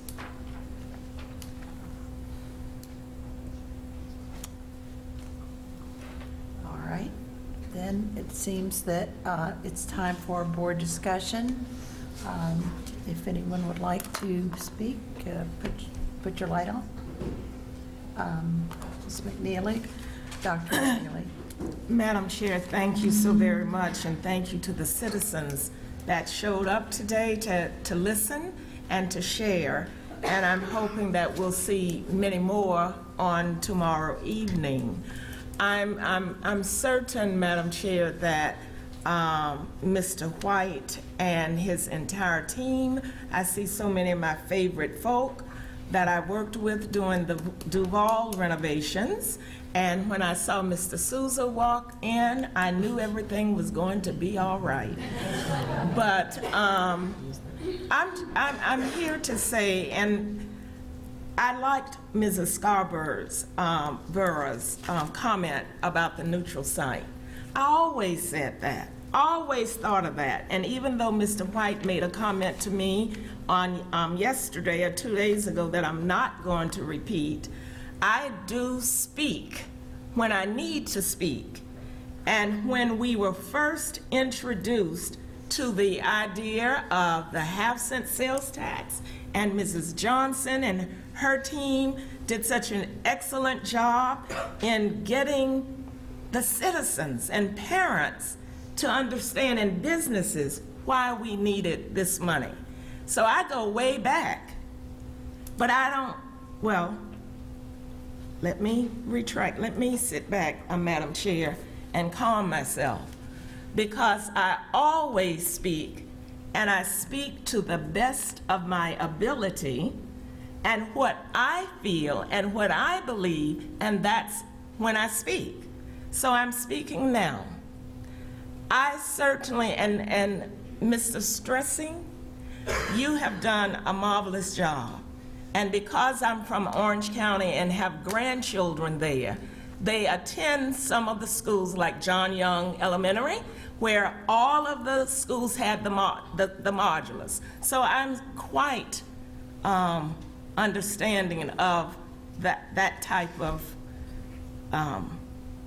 material or buildings that you put on sites. But when I hear the academic piece and the impact that it's going to have on, and Mr. White started off that we are committed to the success of all students, and if we keep saying that, we'll finally get it. But I'm here to tell you that I don't care where you place this on someone else's campus, it is going to have a negative impact on the students, not only the struggling students, but the students who are rambunctious and smart as the dickens. They're going to be distracted and everything too, so it's all students. I cannot see for the life of me, and this is Mr. Rella and Mr. White's conversation, the money that's coming in to renovate, you've got all this other impact money though to set up the modulars, and I truly believe, and I've heard it several times, it's gonna take longer than a 3-year period.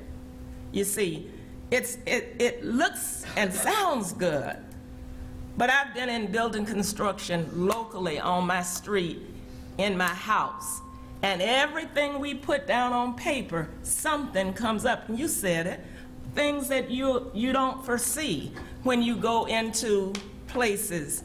And I'm saying a lot, Madam Chair, but I'm gonna keep talking. So if we need to take a break, let us do that. I don't want to see Westwood, Howard Bishop, Rollins, Littlewood, Fort Clark, I can go over the whole system.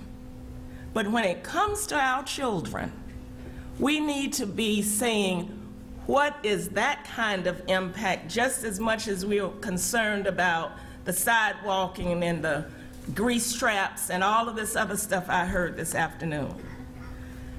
I don't know about the citizens, but the workshop was needed, but it's so much to have to pull in and take in and resonate that we can make the proper, each one of us will make the proper decision on the 17th of this month.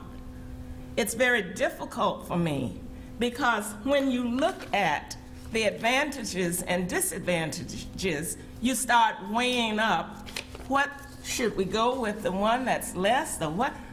Then you have to figure out in the little red at the bottom the amount of money. So it is hard for each of us to make this decision. My decision, I want to hear more. I want to see the architecture company and the facilities company and all of us coming together. And I know Mr. White will keel over and have a cardiac, but I think we're not ready to do what we're saying at the point of impact of our children. Yes, to keep an old building impacts the children, but I do not want us to impact them negatively when we have to play number games and stuff to get our scores right to pass the FSA that the state requires us to do. And only the curriculum people now know what I'm talking about.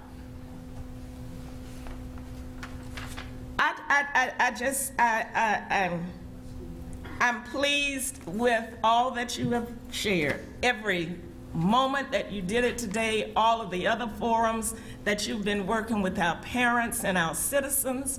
But I'm here to tell you, as a former educator, one who taught school for more than 14 years, you cannot just up and change and say everything is going to be okay.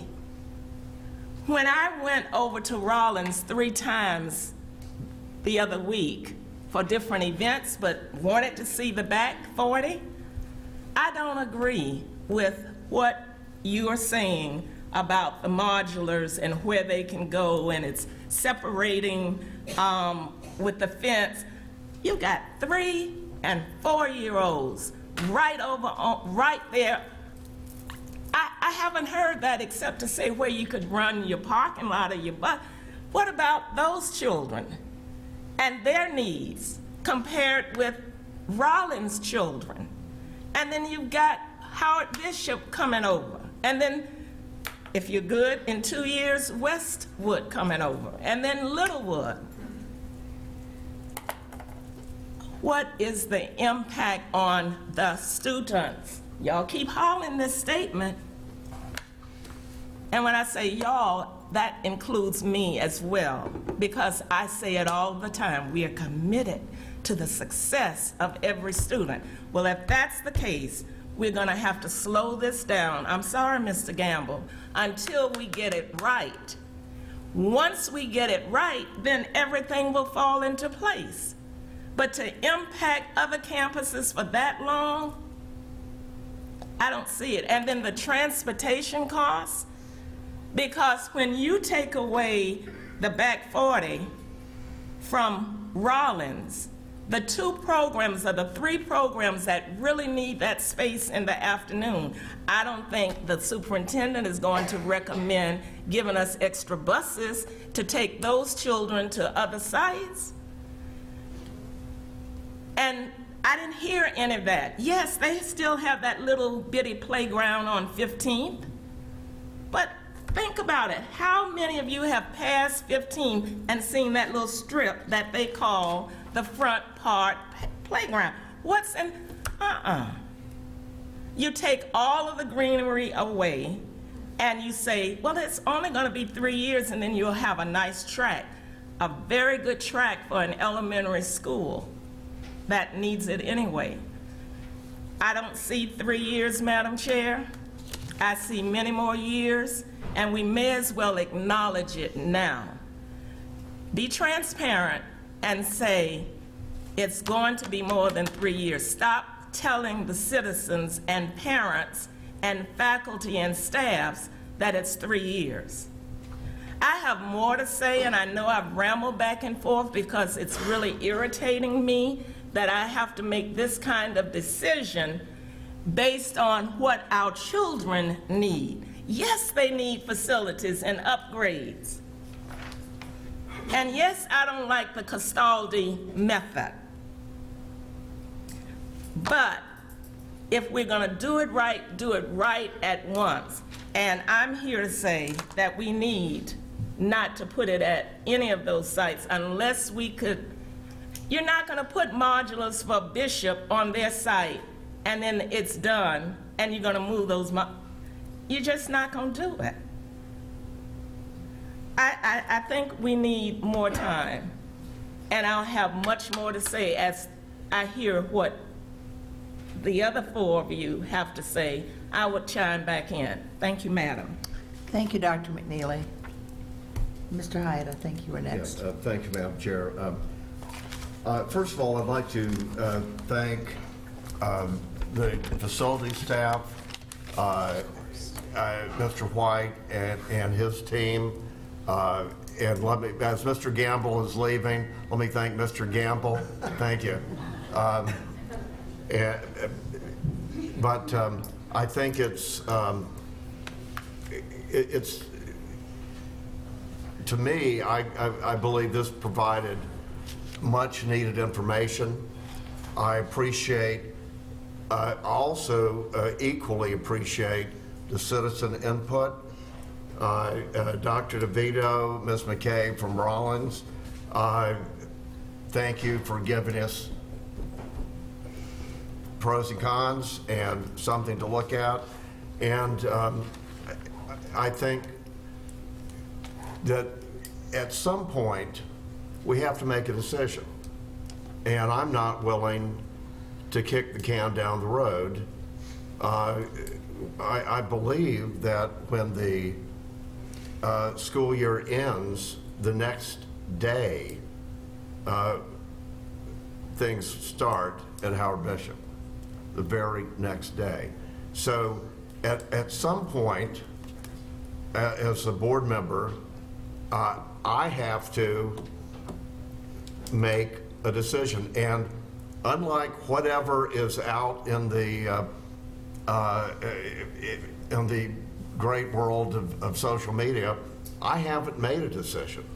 You know, I've heard somebody say that, oh, this is already decided. Well, it's news to me since I'm one of 5 votes. But what we're going to have to do is look at all the information we have and whichever site. And as Mr. Stressing said, we're going to, wherever we choose, we're going to look for other ways to mitigate difficulties. And so, yes, it is about the children. And as Mr. White started, saying that this community made the commitment, as did over 20 other school districts in this state. This community made the commitment to do what Tallahassee either wouldn't do for us or hasn't allowed us to do in giving us the modern schools that our children deserve. And at some point, I don't think we have to make a decision. And it's not going to be any easier. We'll be back here again 6 months from now or 1 year from now, and we'll have the same concerns, and let me say, valid concerns. This isn't, it's not a right or wrong, it's not black and white, there's shades of gray. What is the best pro and con? So I know that I trust my colleagues because I absolutely believe in the wisdom of the board is certainly greater than my wisdom and certainly greater than any individual's wisdom. And I think we're going to be able to come up with a tough but the best decision we can make. Thank you, Madam Chair. Thank you, Mr. Hyatt. I think Ms. Certain was next. Thank you, Madam Chair.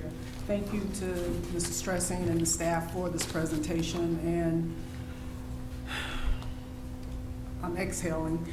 I would have liked to have had this back before the holidays. That's neither here nor there. As they say, that and a 25 cent or $1 will get you a cup of coffee.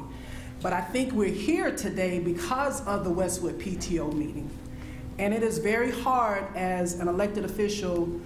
For me, I like to get stuff, and I probably aggravate the staff and like to try to review stuff so that I can have it to make an informed decision to do the analysis. So thank you for providing the cost analysis and some things that you all saw as pros and cons for each of the options that were chosen. Thank you to the citizens who've come out. I'm sure today I've heard from a lot of people that the 2 p.m. meeting time today was not good for the working folks, and I get that. So I have not made my mind up. I want to hear from the citizens tomorrow evening. I'm hoping that there'll be more input and more attendance there.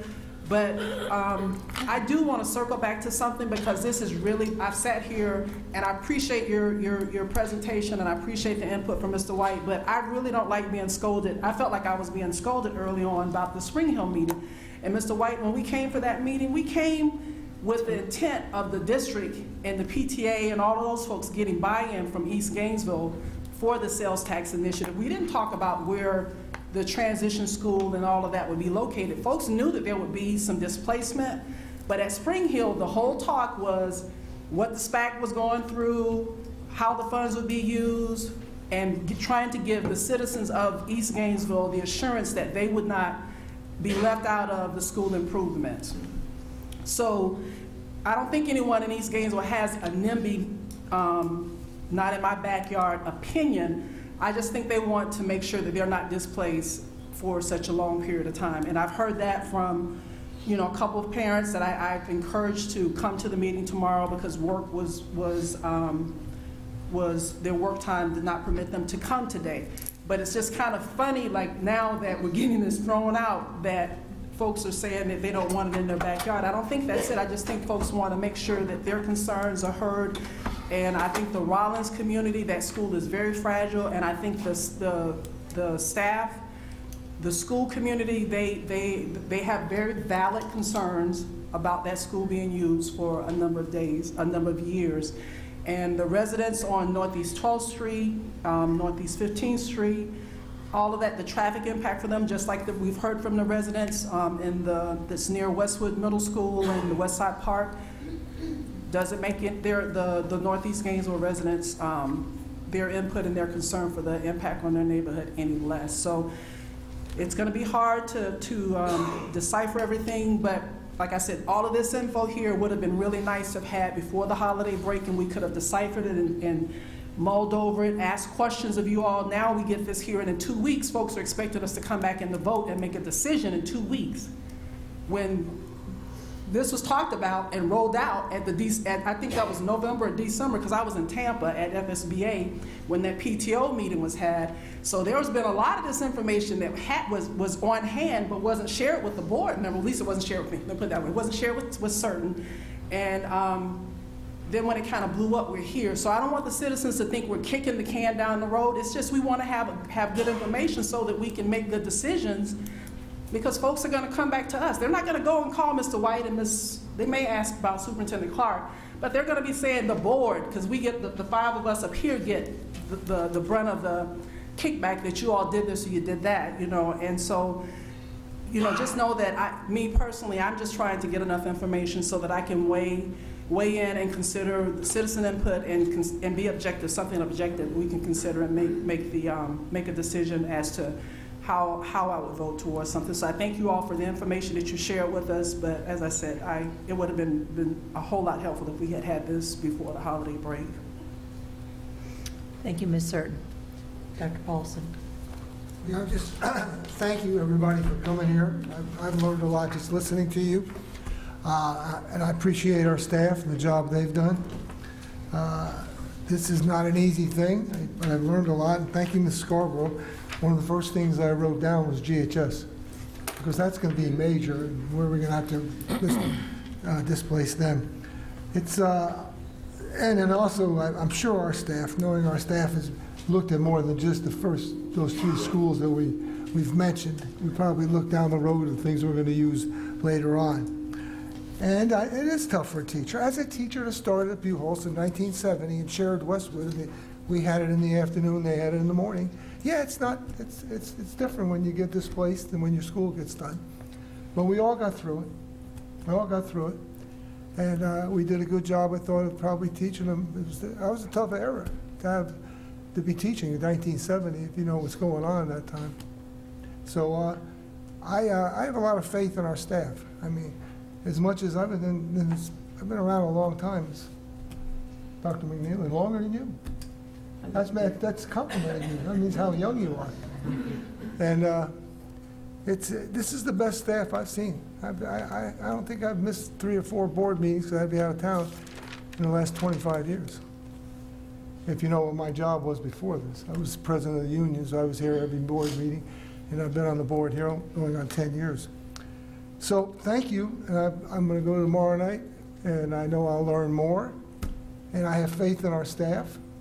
I think they're doing a great job. This is the biggest thing that's ever been in this county. The biggest.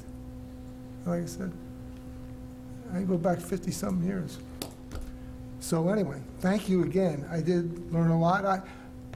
Dr. DeVito, I probably would be leaning towards you guys until you stood up. But it's stuff I need to hear. And I don't know how I'm going to vote. And I just got to hear stuff tomorrow night. But, I think our staff, I really have to compliment them on the work they're doing. And Mr. Stressing, I wish you had a different name. All right, thank you very much. Thank you, Dr. Paulson. Yes, I've been listening to everybody and certainly appreciate your input. Like everyone up here has said, it's so important for us to hear it. We have a lot of things to consider yet. I mean, someone, I guess Ms. Clark mentioned that the traffic study for Westwood was 60 pages, and we did just get that. And the other schools also have these lengthy studies. So there's a lot for us to go through and look at, to consider, and of course we've written down the notes of what you said. In defense of the staff not getting it to us earlier, before the break, I will just say that the traffic study wasn't done until January, the end of January. So, and I said this at an earlier board meeting, we are just so anxious to get the improvements in our schools that everything is working flat out, at the last, getting things together as quick as they can. And, we do have some time to consider these comments and also the things that we have to study on the documents that we all got today. So, I do think, too, that students are adaptable, maybe more so than we give them credit for. And I appreciate so much the work that Mr. Stressing and his company have done, and, your staff as well, the traffic engineers, Mr. White in our facilities department. Everybody's working so hard to get everything right. There are no perfect solutions, as we've all said. We just have to pick the least just like candidates. There's no perfect candidates, right? We have to pick the one that's the least offensive, or the least objectionable, I should say. Not offensive, but objectionable to us. So I think the same is true with this. I don't want to wait and start all over again, for heaven's sakes, which is what it would take if we didn't consider any of these schools. Think about what that would be. Another year or two, it would just be a disaster. I think the citizens voted for this because they wanted to see something ASAP. And, you know, so our kids can have the best situations. And some of them are, you know, pretty bad conditions. And so that being said, I don't know if anybody else wants to say anything, but thank you all for being here. Thank you, Mr. Stressing, and everybody involved. Anybody want to say anything else? We'll have tomorrow night as well. And I think everybody's going to be there. What will I know that Mr. Stresson and Mr. White will probably do the same information that they did today. How will this event tomorrow night be carried out? Is the board going to have discussion again? What's the possible situation for tomorrow night? I assume Mrs. Johnson just said it was going to be exactly as today, except for maybe more people. Go ahead, Ms. Johnson. You want to speak? Yeah, our plan was, we would obviously be taking citizen input, but there was not a plan for board discussion. For that, you'd need minutes and recordings and, you know, a formal publication. So, no, there would not be board discussion at tomorrow night's meeting, but yes, citizen input. And the same presentations, yes. At the next meeting that we have will be, no, it won't be, I'm sorry. Well, okay. David, No more discussion. Would you like to say something? Okay, I thought he wanted to. Oh, I'm sorry. If I may, Madam Sure. Chair, to answer Mr. Dr. Delaney. Shannon's question. In the past, we have done community information sessions, and I think it would be more along those lines than what we did as a workshop here today. We've got the infrastructure to record it and get it out to the community that way, but this will be more like an information session. We've done those in the past. Thank you. All right. There's nothing else to say until tomorrow night. Thank you very much, and this meeting is adjourned.